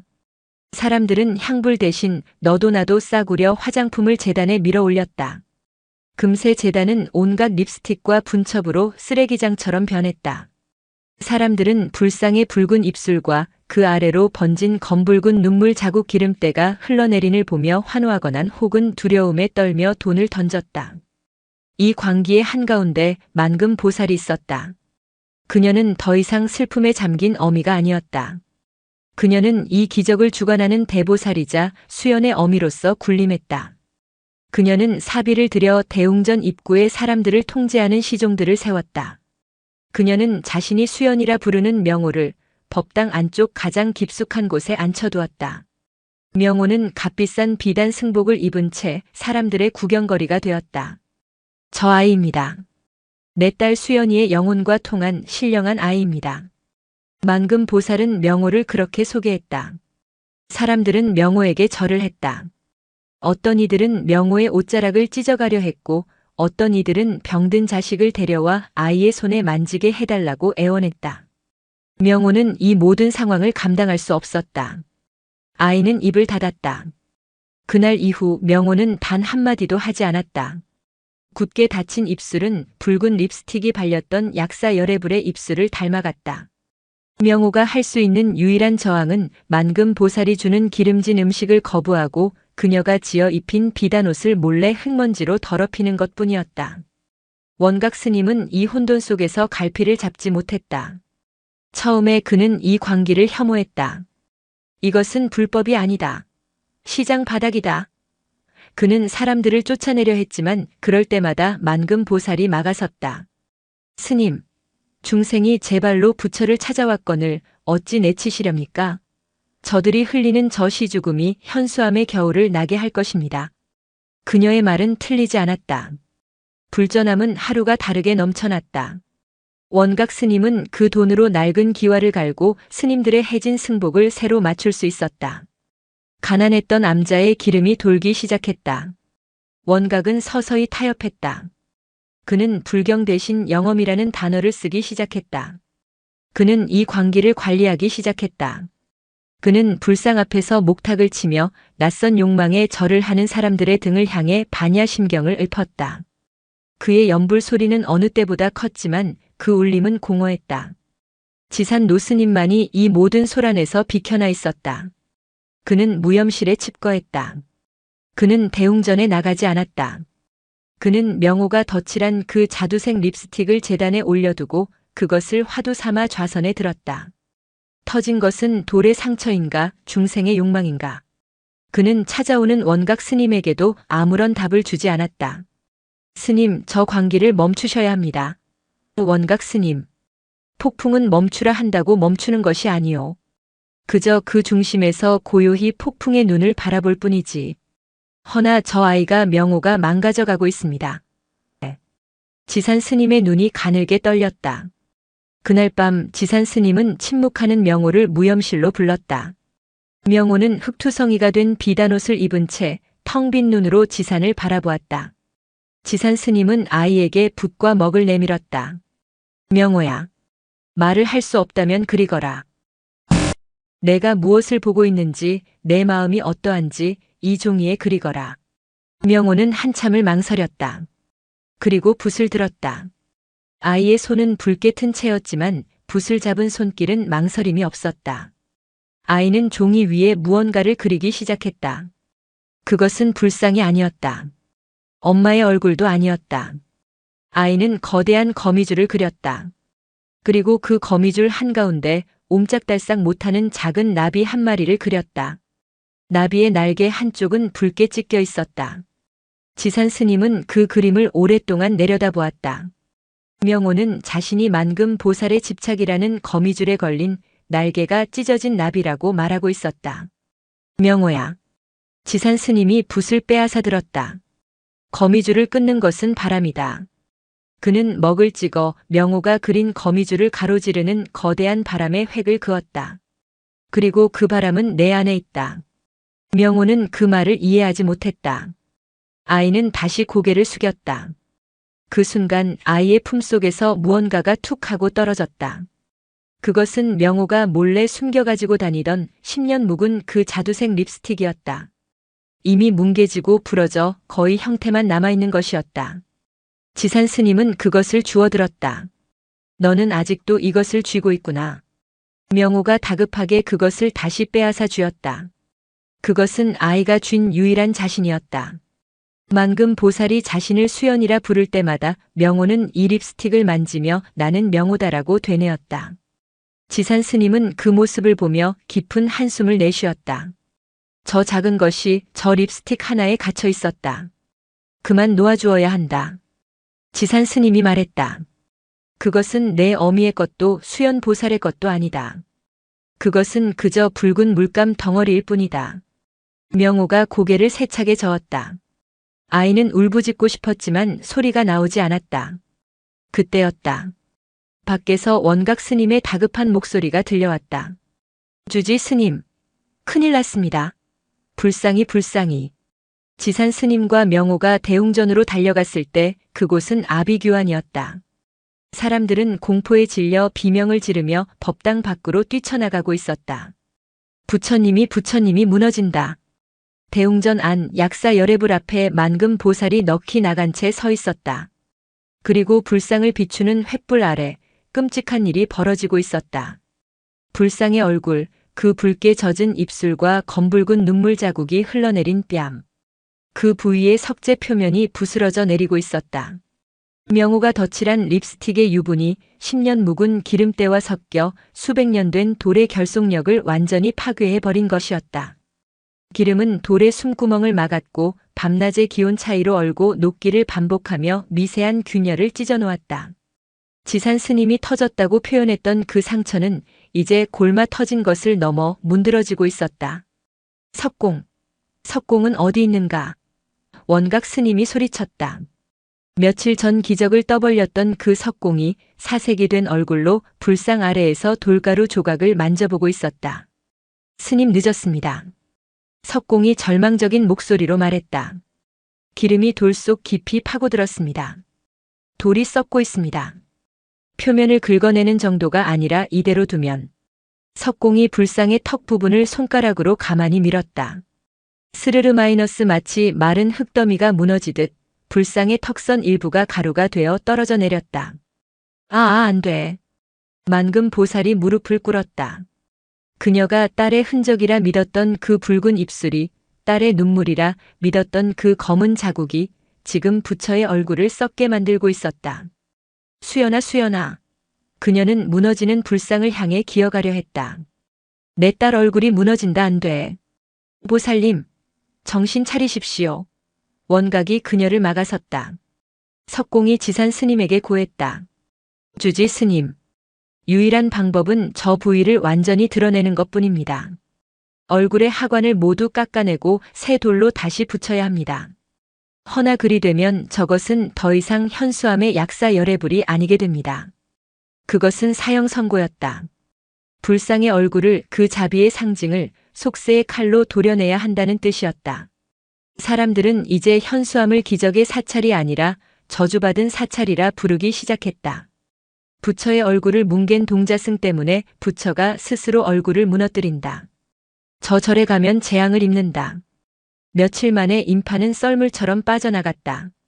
대웅전에 남은 것은 쓰레기처럼 버려진 화장품 더미와 역한 분 냄새, 그리고 얼굴의 절반이 흉측하게 부스러져 내리고 있는 약사열의 불뿐이었다. 만금 보살은 실어증에 걸린 명호처럼 방에 틀어박혀 나오지 않았다. 그녀는 식음을 전폐했다. 그녀의 집착이 결국 그녀가 매달렸던 대상을 파괴해버린 것이었다. 그녀의 딸은 그녀의 손에 의해 2번 죽었다. 현수암은 다시 가난해졌고 더 처참해졌다. 원각 스님은 무너진 불상 앞에서 매일 밤 참회의 절을 올렸다. 제가 어리석었습니다. 주지 스님. 재물에 눈이 멀어 저것이 욕망의 광기인 줄 알면서도 불법이라 포장했습니다. 제가 부처님의 얼굴을 무너뜨린 죄인입니다. 그는 지산 스님에게 매달렸다. 석공을 부르시지요. 저 흉측한 모습을 더 두고 볼 수 없습니다. 차라리 저 상처를 도려내고 새 얼굴을 모시는 것이. 지산 스님은 고개를 저었다. 아니다. 스님. 저것이 지금 현수암의 얼굴이고 만금 보살의 얼굴이며 또한 우리의 얼굴이다. 지산 스님은 부서져 내린 돌가루를 손에 담았다. 썩어 문드러진 상처는 도려내는 것이 능사가 아니다. 그 썩은 살이 모두 떨어져 나가고 새 살이 돋아나기를 기다려야 한다. 하지만 스님, 저것은 돌입니다. 스스로 새 살이 돋아나지 않습니다. 왜 돋아나지 않는다고 생각하느냐? 지산 스님은 원각을 지그시 바라보았다. 저 돌은 명호의 그리움으로 젖었고 만금 보살의 한으로 얼룩졌으며 우리의 욕망으로 썩어 들어갔다. 그렇다면 지산 스님은 법당 구석 여전히 입을 닫고 웅크리고 있는 명호를 불렀다. 명호야. 아이가 고개를 들었다. 내가 시작한 일이다. 내가 저 부처님의 상처를 꿰매야 한다. 꿰매라니요, 스님. 저 아이가 무얼 할 수 있단 말입니까? 원각이 반박했다. 지산 스님은 명호의 손에 들린 그 낡은 자두색 립스틱을 가리켰다. 그것을 버려라. 명호의 눈이 커졌다. 그것이 내 엄이라 생각하는 그 집착을 버려라. 그것이 내가 저지른 죄라 생각하는 그 죄의식도 버려라. 명호의 손이 부들부들 떨렸다. 그리고 저 무너진 얼굴을 보아라. 지산 스님은 불상을 가리켰다. 저것은 내가 상처 입힌 부처가 아니다. 저것은 내가 구해야 할 중생이다. 내가 저 부처님의 얼굴에 립스틱을 바른 것은 예뻐지라는 마음이 아니었더냐. 그렇다면 저렇게 흉측하게 무너진 얼굴을 어찌 외면하려 하느냐. 명호의 눈에서 말을 잃은 뒤 처음으로 눈물이 흘러내렸다. 진정으로 예쁘게 만드는 것은 덫이라는 것이 아니다. 그것은 지산 스님은 명호의 손을 잡고 무너진 불상 앞으로 이끌었다. 그 상처를 내 맨손으로 어루만지는 것이다. 그해 겨울 묵은 산에는 지독한 가뭄이 찾아왔다. 눈은커녕 마른 서리조차 내리지 않았다. 산 전체가 바싹 말라 바람이 불 때마다 먼지 섞인 비명이 들려왔다. 현수암의 생명줄이었던 뒤뜰의 우물이 바닥을 드러냈다. 스님들은 이제 밥을 짓고 최소한의 식수를 얻기 위해 얼어붙은 산길을 1시간이나 걸어 내려가 계곡 하류에서 물을 길어와야 했다. 가뭄은 공포였다. 먹을 물이 사라지자 스님들의 마음밭도 함께 말라붙었다. 그들의 원망은 한 곳으로 향했다. 모두 저 동자승 때문이다. 수행승들이 모인 방에서 원각 스님의 침묵 아래 그런 속삭임이 번져나갔다. 저 아이가 부처님 얼굴에 불경한 짓을 저질러 부처님이 얼굴을 썩히시고 이제는 산신께서 노하시어 물을 거두어 가신 것이다. 명호는 그 저주 섞인 속삭임을 들어야 했다. 그는 이제 신령한 아이도 마가 씬 아이도 아니었다. 그는 현수암의 재앙을 몰고 온 불길한 존재 그 자체였다. 그럼에도 명호는 지산 스님의 명에 따라 매일 대웅전에 갔다. 그의 임무는 더 이상 닦는 것이 아니었다. 그는 부서져 내리는 불상의 얼굴을 지켜보았다. 그는 제단 아래 앉아 흉측하게 썩어 들어가는 불상의 얼굴을 그저 바라보았다. 바람이 불 때마다 불상의 뺨에서 돌가루가 먼지처럼 날려 명호의 삭발한 머리 위에 내려앉았다. 아이는 그 돌가루를 맞으며 자신이 부처와 함께 썩어가고 있다고 느꼈다. 내가 부처님을 죽였어. 내가 물을 마르게 했어. 그 죄책감 속에서도 아이는 단 하나 낡은 립스틱만은 버리지 못했다. 그것은 지산 스님의 명을 거역하는 유일한 불복종이었다. 그것마저 없으면 명호라는 존재 자체가 사라져버릴 것 같았다. 가뭄이 절정에 달하던 어느 날 원각 스님이 마침내 지산 스님에게 무릎을 꿇었다. 주지 스님, 더는 아니 됩니다. 이대로 가다간 대중이 모두 흩어지고 현수암은 폐허가 될 것입니다. 원각 스님, 기우제를 올려야 합니다. 지산 스님은 눈을 감았다. 비를 비는 것은 중생의 마음이나 비를 내리는 것은 하늘의 뜻이다. 하늘의 뜻을 돌려야 합니다. 스님 부디. 원각 스님은 바닥에 이마를 찧었다. 그리고 저 아이를. 원각 스님이 망설이다가 잔인한 말을 내뱉었다. 저 아이를 산문 밖으로 내보내셔야 합니다. 대중의 마음을 달래고 산신의 노여움을 풀기 위해서는 재앙의 근원을 제거해야 합니다. 그것은 명호를 내쫓으라는 사실상의 추방령이었다. 그때 방 안에서 식음을 전폐하고 죽은 듯 누워있던 만금 보살이 유령 같은 목소리로 끼어들었다. 보내지 마오. 그녀는 뼈만 앙상하게 남은 몸을 일으켰다. 그 아이를 내보내면 내 딸도 영영 돌아오지 않아. 그녀는 명호가 아니라 명호에게 더 쉬운 딸의 환영을 붙잡고 있었다. 원각 스님은 기가 막혔다.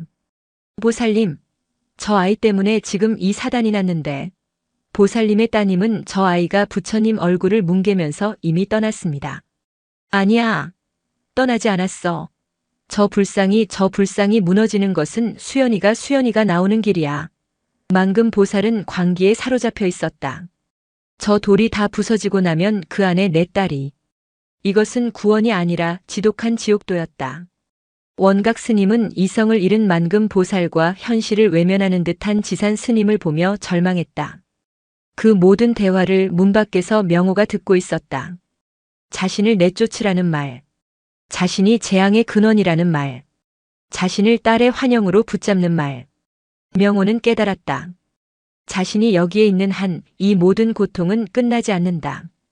부처님은 계속 썩어갈 것이고 우물은 계속 마를 것이다. 내가 없어져야 해. 아이의 텅 빈 눈에 처음으로 어떤 결의가 섰다. 그날 밤 명호는 자신의 방으로 돌아왔다. 그리고 그토록 소중하게 품고 다녔던 낡고 뭉개진 자두색 립스틱을 꺼내 들었다. 엄마. 아이는 립스틱을 든 채 마른 우물로 향했다. 우물은 칠흑 같은 어둠 속에서 거대한 입을 벌리고 있었다. 명호는 우물 가장자리에 섰다. 이것만 없으면. 아이는 립스틱을 든 손을 우물 안으로 내밀었다. 이것만 버리면 부처님이 다시 웃으실까? 이것만 버리면 물이 다시 솟아날까? 이것만 버리면 엄마가 나를 데리러 올까? 아이의 손이 떨렸다. 이것은 엄마와의 유일한 연결고리였다. 이것을 버리는 것은 엄마를 영원히 포기하는 것이었다. 명호는 눈을 감았다. 그리고 손을 놓았다. 딱. 아주 작고 메마른 소리가 났다.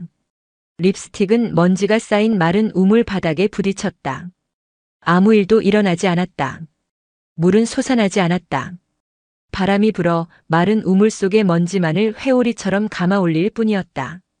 명호는 그 자리에 주저앉아 소리 없는 울음을 터뜨렸다. 가장 소중한 것을 버렸지만 아무것도 구원받지 못했다. 그리고 그 순간 아이는 결심했다. 자신이 사라져야 한다고. 이 재앙의 근원인 명호가 이 묵은 산에서 사라져야 한다고. 날이 밝기 전 가장 짙은 어둠 속에서 7살 동자승 명호는 얇은 승복 하나만을 걸친 채 현수암의 산문을 넘어 얼어붙은 겨울 산속으로 도망쳤다. 명호가 사라진 것을 가장 먼저 안 것은 지산 스님이었다. 새벽 예불을 위해 법당에 나갔던 스님은 늘 그 자리에 앉아 있어야 할 명호의 방석이 비어 있는 것을 보았다. 그리고 아이의 방에는 그토록 애지중지하던 낡은 화장품 가방이 텅 빈 채 버려져 있었다. 원각 스님, 지산 스님의 고요한 음성에 처음으로 다급함이 실렸다. 아이를 찾아야 하네. 현수암이 발칵 뒤집혔다. 가뜩이나 가뭄으로 흉흉했던 민심에 동자승의 실종은 불길함의 정점이었다. 내쫓으라 했더니 제 발로 도망을 쳤군. 아니야, 산신께서 데려가신 게 틀림없어. 제물로 삼으신 게야. 수행승들이 두려움에 떨며 수군거렸다. 원각 스님은 죄책감과 당혹감에 얼굴이 하얘졌다. 자신이 어젯밤 내쫓으라 했던 말이 아이를 죽음으로 내몬 것만 같았다. 스님, 제가 찾으러 가겠습니다. 지산 스님은 원각을 제지했다. 아니다. 대중은 저를 지키시오. 물을 길어와야 하고 예불을 드려야 한다. 아이는 내가 찾으리라. 하지만 스님, 이 얼어붙은 산중에 혼자 가시겠다니요. 지산 스님은 묵묵히 지팡이를 짚었다. 그의 시선은 산문 너머 묵은 산의 가장 깊고 험한 골짜기를 향해 있었다. 아이가 갈 곳은 한 군데뿐이다. 지산 스님이 향한 곳은 현수암 뒤편의 깊은 숲속 만금 보살이 10년 전 화장품을 버렸던 그 동백나무 숲이 아니었다. 그는 산을 내려갔다. 1시간, 2시간을 꼬박 걸어 묵은 산 입구 속세와 절의 경계가 되는 일주문으로 향했다. 그곳에는 넉 달 전 명호가 처음 버려졌던 바로 그 자리에 아이가 웅크리고 앉아 있었다. 명호는 얇은 승복이 다 얼어붙어 사시나무처럼 떨고 있었다. 아이는 일주문 기둥을 붙들고 산 아래를 속세의 길을 하염없이 바라보고 있었다. 아이는 도망친 것이 아니었다. 아이는 기다리고 있었다. 자신이 모든 것을 버렸으니 이제 엄마가 자신을 데리러 와주기를. 자신이 재앙의 근원이니 속세로 돌아가 이 절의 재앙을 끝내주기를. 명호야. 지산 스님이 불렀다. 아이가 천천히 고개를 돌렸다. 얼어붙은 얼굴 위로 눈물이 뜨거운 줄기를 그리며 흘러내리고 있었다. 추웠느냐? 지산 스님은 더 묻지 않았다. 그는 자신의 낡은 누더기 장삼을 벗어 아이의 작은 몸을 감쌌다. 스님.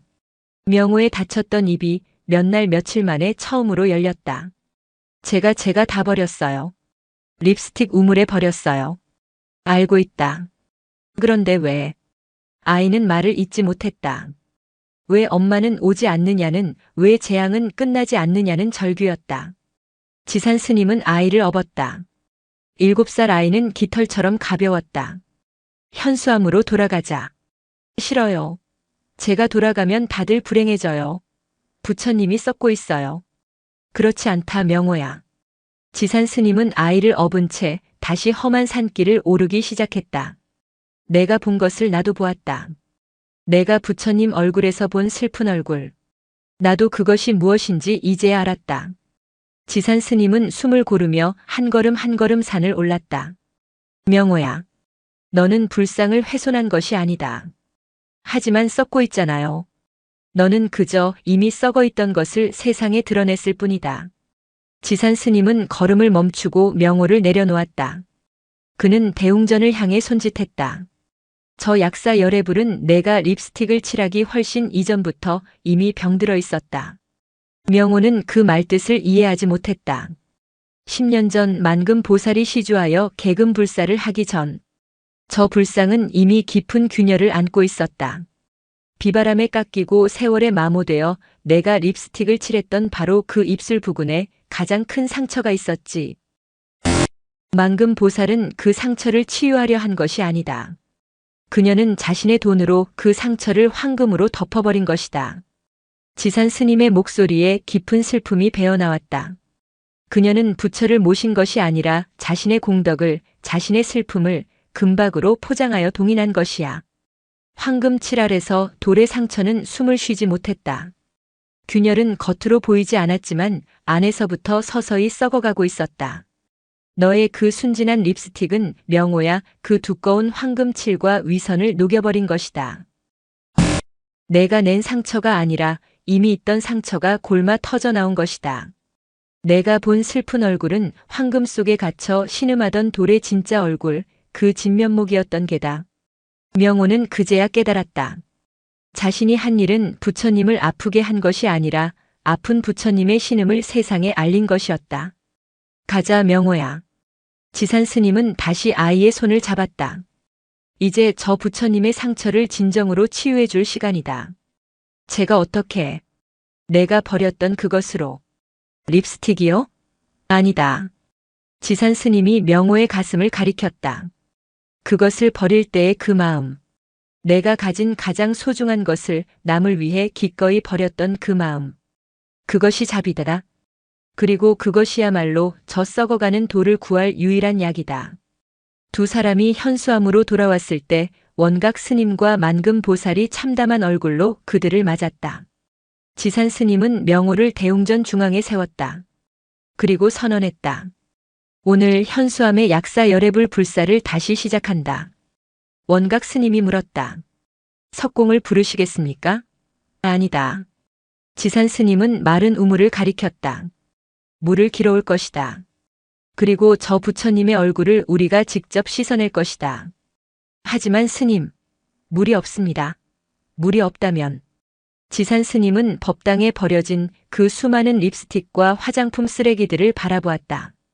저 욕망의 기름때를 우리의 눈물로 닦아낼 것이다. 지산 스님의 선언은 공허한 외침처럼 들렸다. 물을 길어와 저 부처님의 얼굴을 씻어낸다. 우리의 눈물로 저 욕망의 기름때를 닦아낸다. 말은 장엄했으나 현실은 참혹했다. 우물은 말랐고 스님들의 눈물샘조차 가뭄에 마른 먼지 구덩이 같았다. 대웅전 안은 썩어가는 돌의 비릿한 냄새와 버려진 화장품들의 역한 향기, 그리고 절망의 냄새로 질식할 듯했다. 원각 스님은 이 모든 상황이 주지 스님의 관념적인 고집으로만 보였다.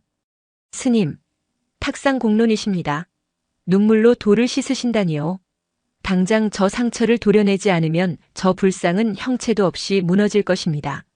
그것이 스님께서 원하시는 치유입니까? 지산 스님은 원각의 절규에 대답하는 대신 조용히 제단 앞으로 걸어갔다. 그는 제단 구석 스님들이 매일 아침 의례적으로 올리는, 그러나 이제는 그 양이 손가락 한마디만큼 줄어든 맑은 정화수 그릇을 들었다. 그는 그 귀하디 귀한 물에 자신의 낡은 소매자락을 적셨다. 그리고는 썩어가는 불상의 얼굴이 아닌 그 발치, 먼지 쌓인 연꽃 좌대를 닦기 시작했다. 원각은 그 모습에 망연자실했다.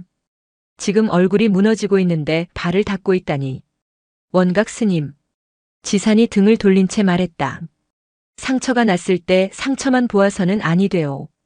그 상처를 지탱하고 있는 발을 보아야 하고 그 아픔을 견디고 있는 몸 전체를 보아야 하오.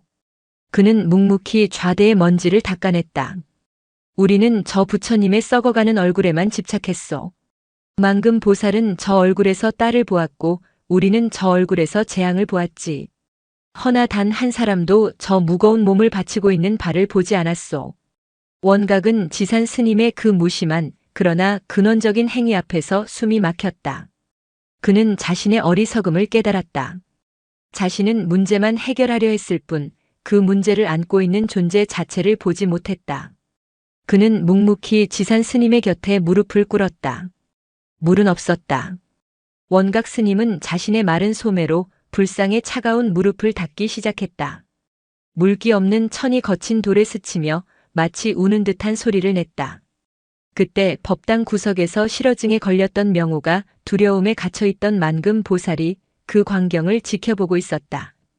명호는 지산 스님과 원각 스님의 마른 닦음질을 보았다. 아이는 자신이 무엇을 해야 할지 깨달았다. 명호는 밖으로 뛰쳐나갔다. 그리고 10년 전 만금 보살이 화장품을 버렸던 그 동백나무 숲으로 달려갔다. 가뭄 속에서도 유일하게 푸르름을 잃지 않은 곳이었다. 아이는 차갑고 축축한 기운이 감도는 그늘 밑의 흙을 작은 손으로 파헤쳤다. 그리고 흙먼지 속에 묻혀있던 10년 묵은 립스틱과 분첩의 잔해들을 다시 주워 모으기 시작했다. 그것들을 세상에 나오게 한 것은 자신이었으니 그것들을 거두는 것도 자신이어야 했다. 그 시간 법당 안에서는 만금 보살이 움직였다. 그녀는 죽은 사람처럼 텅 빈 눈으로 지산 스님이 닦아낸 연꽃 좌대를 바라보고 있었다.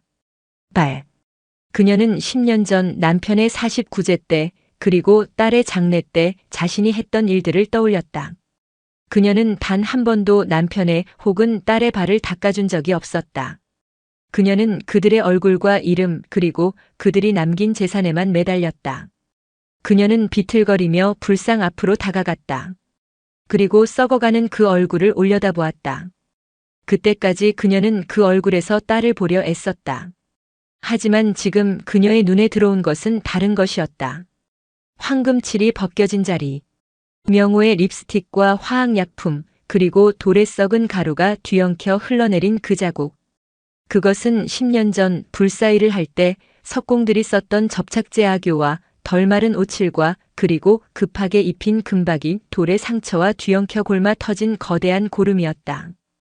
그녀가 딸을 위해 올린다고 믿었던 그 금빛이야말로 불상을 썩게 만든 독이었다. 그녀는 자신이 본 것을 믿을 수 없었다. 내가. 그녀는 자신의 손톱으로 아직 붙어있는 금박을 긁어내기 시작했다. 이것이 내 딸을 가뒀구나. 이 금빛이 내 딸을 썩게 했어. 그녀는 미친 사람처럼 금박을 긁어냈다. 금가루와 썩은 돌가루가 그녀의 얼굴 위로 쏟아졌다. 그녀는 울부짖었다. 그것은 딸을 부르는 울음이 아니었다. 자신의 어리석음을 저주하는 피를 토하는 참회의 울음이었다. 내가 내 욕심으로 부처님을 생매장했구나. 그녀의 뜨거운 눈물이 썩어가는 돌의 상처 위로 떨어졌다. 기름때와 립스틱 그리고 10년 묵은 악교와 뒤엉킨 그녀의 눈물은 마치 용암처럼 굳어있던 썩은 부위를 녹여내며 흘러내렸다. 그것은 금빛 눈물이었다. 그녀가 그토록 집착했던 황금이 이제야 본래의 자리인 눈물이 되어 흘러내리고 있었다. 원각 스님은 그 광경을 보며 합장했다. 지산 스님이 은졸였다. 눈물로 욕망의 기름때를 닦아낸다. 바로 그때 명호가 법당으로 뛰어들어왔다. 아이의 품에는 자신이 다시 주워 모은 낡은 립스틱 잔해와 깨진 분첩 조각들이 들려 있었다. 명호는 그것을 들고 만금 보살 앞에 섰다. 보살님. 몇 날 며칠 만에 아이의 입이 열렸다. 이거. 명호는 립스틱 잔해를 내밀었다. 수연 보살님 것이 아니에요. 뭐라고? 만금 보살이 울음을 멈추고 아이를 보았다. 이거 우리 엄마 거예요. 명호는 거짓말을 했다. 그것이 누구의 것인지 아이는 사실 몰랐다. 하지만 아이는 직감적으로 알았다. 만금 보살을 이 집착에서 놓아주기 위해서는 이 물건의 인연을 자신이 끊어내야 한다는 것을.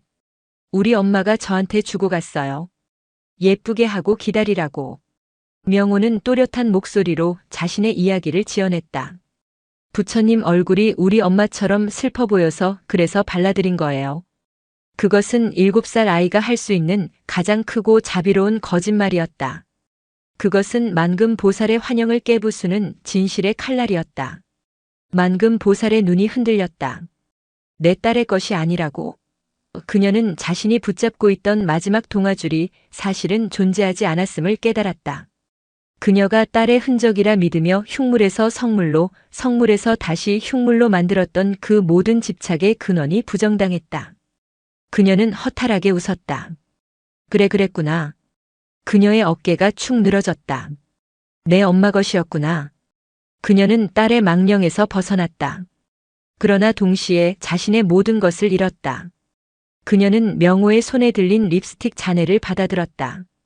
그리고 그것을 제단 위에 조용히 올려놓았다. 그것은 더 이상 수연의 것도 명호 엄마의 것도 욕망의 상징도 아니었다. 그저 낡고 부서진 물건일 뿐이었다. 만금 보살은 썩어가는 불상 앞에 이마를 대고 절을 올렸다. 부처님 죄송합니다. 그녀가 온전히 자신의 죄를 인정하고 자신의 집착을 내려놓은 그 순간 법당 밖 메마른 하늘에서 후두둑 무언가 떨어지는 소리가 났다. 소리는 빗소리가 아니었다. 그것은 진눈깨비였다. 겨울 가뭄의 끝자락, 먼지 섞인 마른 눈발이 묵은 산에 말라붙은 대지를 때렸다. 눈이다. 물을 기르러 갔던 스님 하나가 외쳤다. 그것은 축복의 한방눈이 아니었다. 대지를 적시기에는 턱없이 부족한 그저 먼지를 잠재울 정도의 찔끔거리는 눈발이었다. 하지만 지산 스님은 그 눈을 보며 법당 밖으로 나섰다. 그는 마른 우물이 있는 뒷뜰로 향했다. 스님, 거긴 물이 없습니다. 원각이 뒤따랐다. 지산 스님은 마른 우물 앞에 섰다. 그리고 우물 안을 가만히 들여다보았다. 명호가 버렸던 립스틱이 바닥의 먼지 속에 희미하게 보였다. 원각 스님. 예, 스님. 저 우물이 어찌 마른 것 같소? 그야 가뭄이 들어. 아니다. 지산 스님은 우물 바닥을 가리켰다. 저 우물은 너무 오래도록 막혀 있었다. 지산 스님은 현수암의 역사를 꿰뚫고 있었다. 이 우물은 본래 묵은 산의 수맥과 통하는 활천이었다. 허나 10년 전 만금 보살이 저 불상을 금으로 덮을 때 그는 대웅전 쪽을 바라보았다. 불사를 하면서 나온 흙과 돌 부스러기, 오칠 찌꺼기들을 대중들이 귀찮다 하여 이 우물에 버렸다. 그때부터 우물이 앓기 시작했다. 원각 스님은 그제야 기억이 났다. 자신이 그랬다. 불사의 정신이 팔려 폐기물들을 가장 가까운 우물에 버리도록 지시했던 것이 자신이었다. 부처님의 얼굴을 금으로 덮은 욕망이 결국 부처님의 목숨줄이었던 우물을 막아버린 게야. 지산 스님은 결심한 듯 원각에게 명했다. 지금 당장 대중들을 모두 부르시오. 예, 저 우물을 파낼 것이다. 그것은 미친 짓이었다.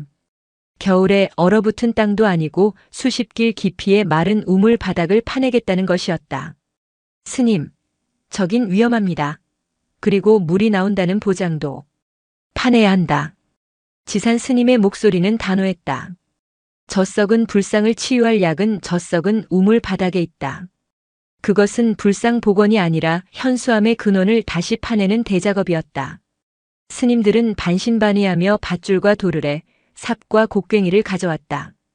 가장 먼저 우물 안으로 내려간 것은 원각 스님이었다. 그는 자신의 죄를 씻으려는 듯 밧줄에 몸을 묶었다. 내가 버린 것이니 내가 치우겠습니다.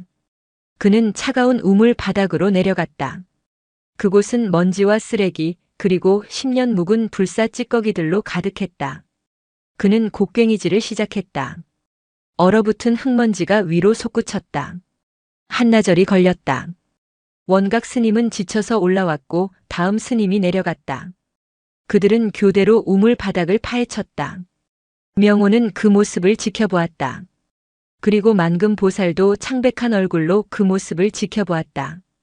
이틀이 지났다. 진눈깨비는 그쳤고 가뭄은 여전했다. 우물은 여전히 메말랐다. 스님들은 지쳐 쓰러졌다. 스님 아니 됩니다. 여긴 죽은 우물입니다. 그때 명호가 밧줄을 잡았다. 제가 내려갈게요. 7살 아이의 몸은 좁은 우물 통로를 드나들기에 가장 적합했다. 안 된다. 위험하다. 아니에요. 명호는 고집을 부렸다. 거기에 제 립스틱이 있어요. 제가 가져와야 해요. 아이는 자신이 버린 그것을 자신의 손으로 다시 거두어야만 이 모든 일이 끝날 것 같았다. 지산 스님은 말없이 아이의 몸에 밧줄을 단단히 묶어주었다. 명호가 우물 바닥으로 내려갔다. 그곳은 스님들이 파헤친 흙더미로 가득했다. 아이는 작은 손으로 흙을 파헤쳤다. 그리고 마침내 흙더미 속에서 그것을 찾아냈다. 먼지와 흙으로 범벅이 된 뭉개진 자두색 립스틱. 모든 재앙의 시작이자 모든 치유의 열쇠였던 물건. 명호가 그것을 손에 쥐는 순간이었다. 아이의 발밑에서 부르르. 미세한 진동이 느껴졌다. 스님. 아이가 위를 보고 외쳤다.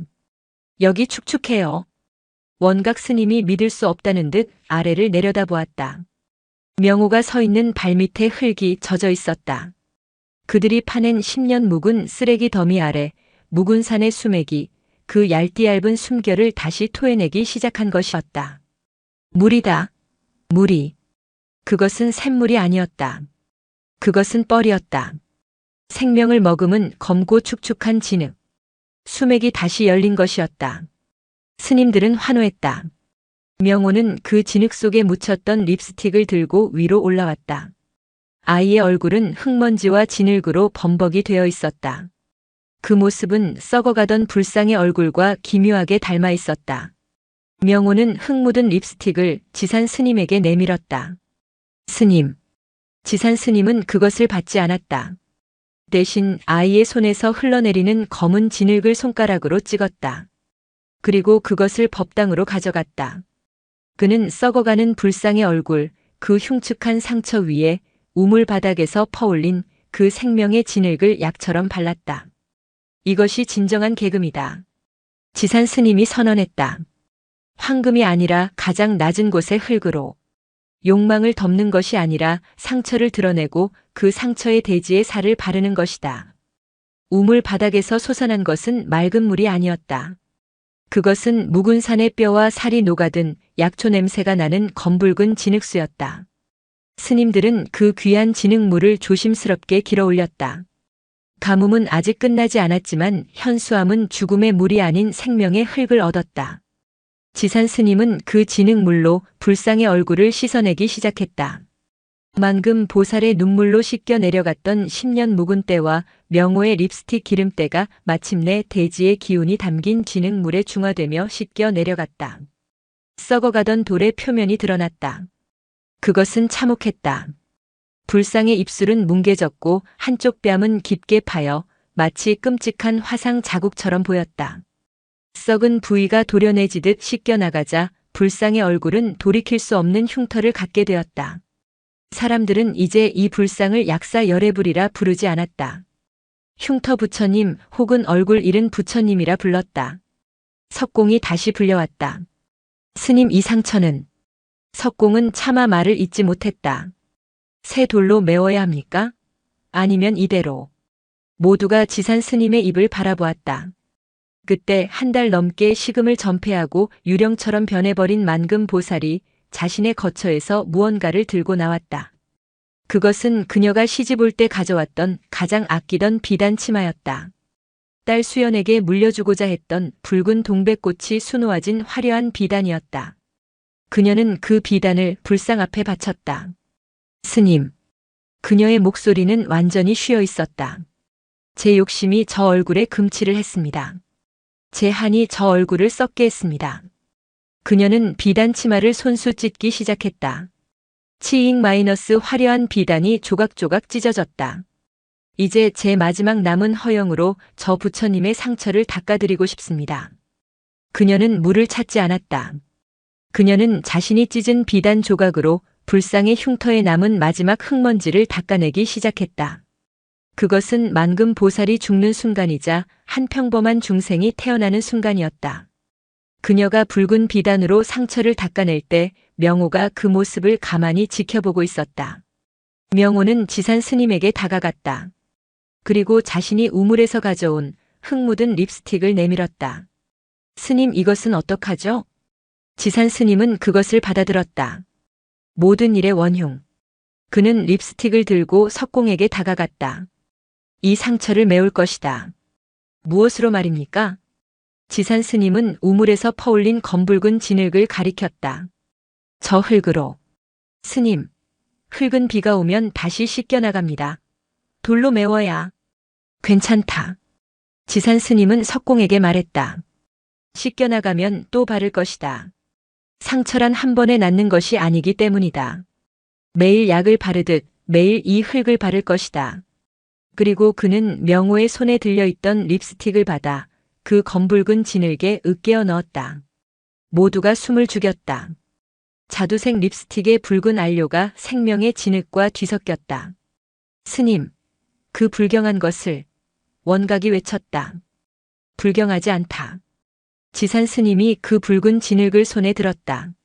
명호의 그리움 립스틱과 대지의 생명 진흙이 하나가 되었다. 지산 스님은 그 붉은 진흙을 불상에 가장 깊게 파인 상처, 그 뭉개진 입술에 손수 바르기 시작했다. 그것은 화장이 아니었다.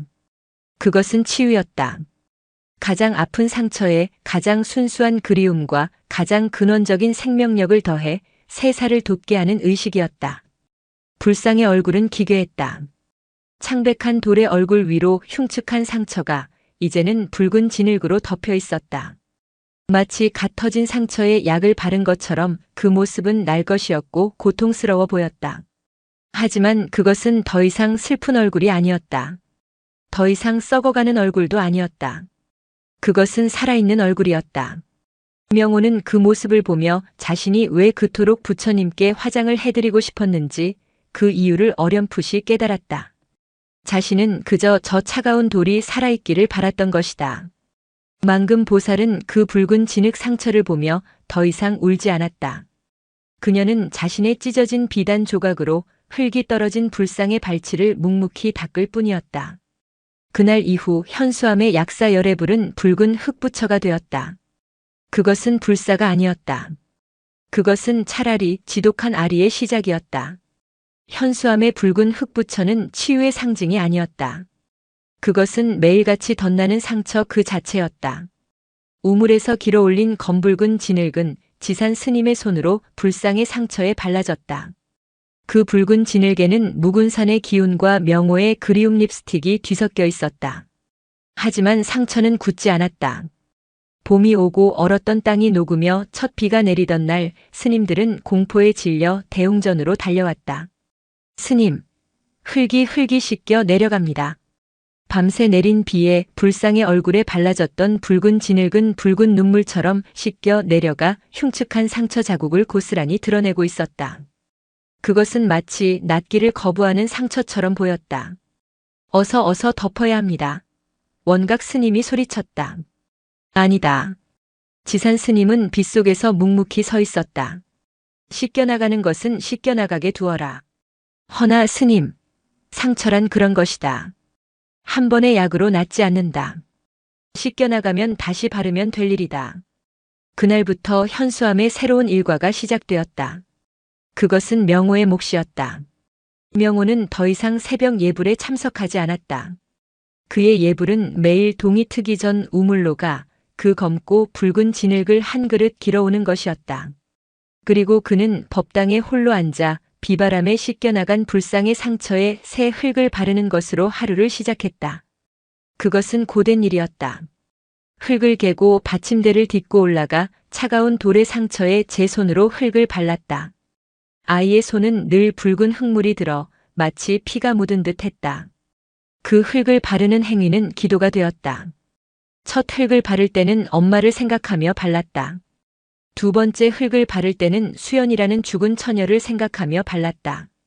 세 번째 흙을 바를 때는 만금 보살의 고통을 생각하며 발랐다. 그렇게 1년이 지났다. 명호가 흙을 바르면 비가 와서 씻어냈다. 바람이 불어 흙을 말려 떨어뜨리면 명호는 다음 날 새벽 다시 흙을 발랐다. 명호는 그 과정에서 깨달았다. 자신이 흙을 바르는 것이 불상을 낫게 하는 것이 아님을. 그것은 불상의 아픔에 그저 함께하는 것임을. 매일 씻겨나갈 줄 알면서도 오늘 또다시 약을 바르는 것. 그것이 자비임을. 명호는 더 이상 엄마를 기다리지 않았다. 매일 새벽 붉은 흙부처의 상처를 만지는 것이 아이에게는 곧 엄마를 만지는 일이 되었다. 현수암에도 변화의 바람이 불었다. 만금 보살은 더 이상 없었다. 그녀는 자신의 전 재산을 묵은산 아래 가난한 중생들에게 모두 회양했다. 그리고 자신의 이름을 버렸다. 그녀는 행자가 되었다. 삭발을 하고 가장 누추한 무명옷을 입고 현수암의 가장 낮은 곳에서 일을 시작했다. 그녀의 첫 소임은 해우소, 절의 화장실을 치우는 일이었다. 자신의 만금으로 부처를 황금으로 덮으려 했던 그녀는 이제 매일 중생들의 가장 더러운 오물을 치웠다. 그녀는 오물을 치우며 자신의 마음속에 10년간 쌓여있던 오물을 함께 치워냈다. 어느 날 명호가 흙을 바르고 내려오는 길에 해우소 앞에서 땀으로 흠뻑 젖은 행자를 만났다. 행자의 만금 보살은 흙투성이가 된 명호의 손을 보고는 자신의 소매로 그 손을 닦아주려 했다. 아닙니다. 명호가 손을 뒤로 뺐다. 제 손은 약이 묻어 깨끗합니다. 행자는 그 말에 흙투성이인 명호의 손을 가만히 감싸주었다. 아니다 스님. 스님의 손이야말로 내 딸 수연이와 그리고 이 미혹한 중생의 한을 씻어준 진짜 부처님의 손입니다. 두 사람은 흙투성이 손을 맞잡고 말없이 서로를 향해 합장했다. 원각 스님도 변했다. 그는 더 이상 불전함에 돈을 세지 않았다. 그는 규율과 원칙을 따지는 대신 고기를 들었다. 그는 스님들을 이끌고 그 진흙 우물을 더 깊고 더 넓게 파기 시작했다. 물이 맑아질 때까지 팔 것이다. 현수암의 근원이 맑아질 때까지. 그는 재정을 관리하는 지전 스님이 아니라 대지의 근본을 돌보는 우물지기 스님이 되었다. 그렇게 두 번째 겨울이 지났다. 가뭄은 끝났다. 우물에서는 마침내 맑고 차가운 물이 솟아오르기 시작했다. 하지만 명호는 여전히 그 맑은 물 대신 우물 바닥 가장 깊은 곳에 검붉은 진흙을 퍼올렸다. 맑은 물은 중생의 목을 축였지만 저 붉은 진흙만이 부처의 상처를 어루만질 수 있었다. 소문이 다시 퍼졌다. 현수암에 가면 얼굴에 상처를 입은 부처님이 계신다. 그 부처님은 병을 낫게 해주지 않는다. 대신 상처와 함께 살아가는 법을 가르쳐 주신다. 사람들이 하나둘 다시 현수암을 찾았다. 그들은 기적을 구하러 오지 않았다. 그들은 자신의 낫지 않는 상처를 고백하러 왔다. 그리고 명호가 묵묵히 불상의 상처에 붉은 흙을 바르는 모습을 보며 자신의 상처에도 스스로 약을 바를 힘을 얻어 돌아갔다. 그들은 더 이상 제단에 립스틱을 올리지 않았다. 대신 그들은 자신이 가져온 가장 깨끗한 천조각을 바쳤다. 명호가 흙을 바르고 난 뒤 불상의 발치를 닦을 수 있도록. 대웅전은 더 이상 역한분 냄새가 아니라 검붉은 흙냄새와 사람들의 마른 눈물이 젖은 천냄새로 고요하게 채워져 갔다. 8해가 흘렀다. 7살 동자승 명호는 15살의 앳된 소년 스님 명호가 되었다. 그의 눈은 깊어졌고 손은 흘기를 하느라 투박해졌지만 그 누구보다 단단했다. 그 8년 동안 현수암의 붉은 흙부처는 명호의 일상이 되었다. 매일 흙을 바르고 비에 씻기면 또 바르기를 수천 번. 놀라운 일이 벌어졌다. 그 흉측했던 불상의 상처. 뭉개지고 파였던 그 돌의 표면이 명호의 손길과 붉은 진흙에 닳고 닳아 어느새 매끄러운 곡선을 이루기 시작했다. 그것은 치유가 아니었다. 그것은 길들여짐이었다. 상처가 아문 것이 아니라 상처가 그 자체로 얼굴이 되어가고 있었다.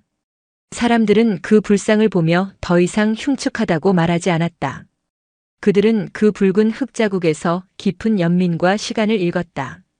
그해 늦가을 8년 전 명호가 처음 립스틱을 발랐던 바로 그 계절이었다. 명호는 여느 때처럼 새벽에 진흙을 길어와 대웅전에 앉았다. 그는 붉은 진흙을 손에 개어 받침대를 딛고 올라섰다. 불상에 뭉툭해진 상처 자국에 그는 정성껏 흙을 발랐다. 그때였다. 법당 입구에 한 중년의 여인이 서 있었다. 그녀는 값비싼 옷을 입지 않았지만 그 행색이 절과는 어울리지 않았다. 그녀는 아주 오랫동안 흙을 바르는 명호의 뒷모습을 바라보고 있었다. 그녀의 눈에서 눈물이 하염없이 흘러내렸다.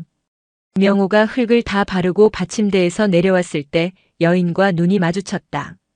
명호의 손이 그 자리에서 굳었다. 그 얼굴.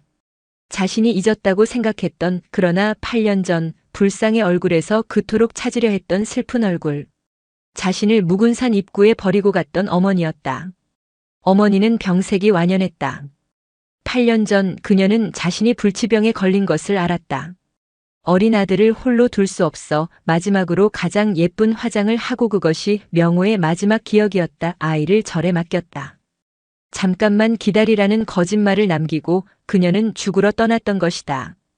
그러나 그녀는 죽지 않았고 병은 기적처럼 나았다. 하지만 그녀는 돌아올 수 없었다. 이미 아들을 버린 죄책감에 그녀는 스스로를 유폐시켰다.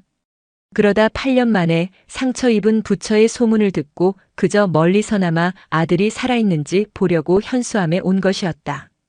명호야. 어머니가 떨리는 목소리로 불렀다. 명호는 움직이지 않았다. 그는 자신의 심장이 뛸 것이라 생각했다.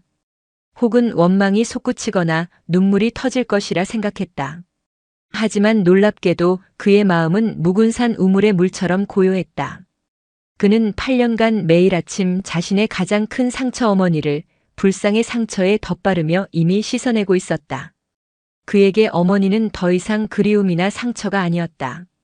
그저 또 다른 중생이었다. 명호는 자신의 흙 묻은 손을 바라보았다. 그리고 어머니를 향해 걸어갔다. 그는 어머니를 껴안지 않았다. 원망하지도 않았다. 그는 어머니 앞에 섰다. 그리고 자신이 8년간 매일 해왔던 것을 그대로 했다. 명호는 자신의 흙 묻은 손가락으로 울고 있는 어머니의 눈가를 가만히 쓸어주었다. 어머니의 눈물에 붉은 진흙이 묻어났다. 어머니는 아들의 그 고요하고 깊은 손길에 더 크게 오열했다. 명호는 흙 묻은 손을 거두고 어머니를 향해 조용히 합장했다. 현수암에는 어인일로 오셨습니까, 보살님? 그것은 아들이 어머니에게 하는 말이 아니었다. 그것은 한 스님이 길 잃은 중생에게 건네는 첫 번째 화두였다. 어머니는 그 합장 앞에서 자신이 8년간 지고 온 죄의 무게를, 그리고 아들에 대한 집착을 비로소 내려놓았다. 그 모든 광경을 법당 뒤편에서 늙은 지산 스님이 가만히 지켜보고 있었다. 그의 곁에는 이제는 등이 굽은 행자만금 보살과 우물을 파느라 손마디가 굵어진 원각 스님이 함께 서 있었다. 지산 스님은 명호가 어머니를 향해 합장하는 모습을 보고 비로소 8년 전 그 붉은 흙부처를 돌아보았다. 명호가 방금 바른 붉은 진흙. 8년간의 손길에 닳고 닳아 둥그러진 그 상처. 그것은 더 이상 흉터나 뭉개진 입술이 아니었다. 그것은 마치 가장 깊은 고통을 견뎌내고 모든 것을 용서한 듯한 가장 완벽한 미소의 모습이었다. 아이는 부처에게 미소를 칠하려 했으나 부처는 아이에게 상처를 주었다. 그리고 그 상처를 함께 알아낸 8년의 세월 끝에 부처는 마침내 스스로의 상처로서 웃고 있었다. 지산 스님이 나지막이 은졸였다. 신성보다 진심이 앞설 때 기적은 피어나는 것이 아니라 상처의 모습으로 저렇게 미소를 짓는구나. 늦가을 아침 햇살이 대웅전으로 들어와 붉은 진흙으로 빚어진 그 상처 입은 미소를 환하게 비추고 있었다. 영상이 마음에 드셨다면 구독과 좋아요, 댓글 부탁드립니다.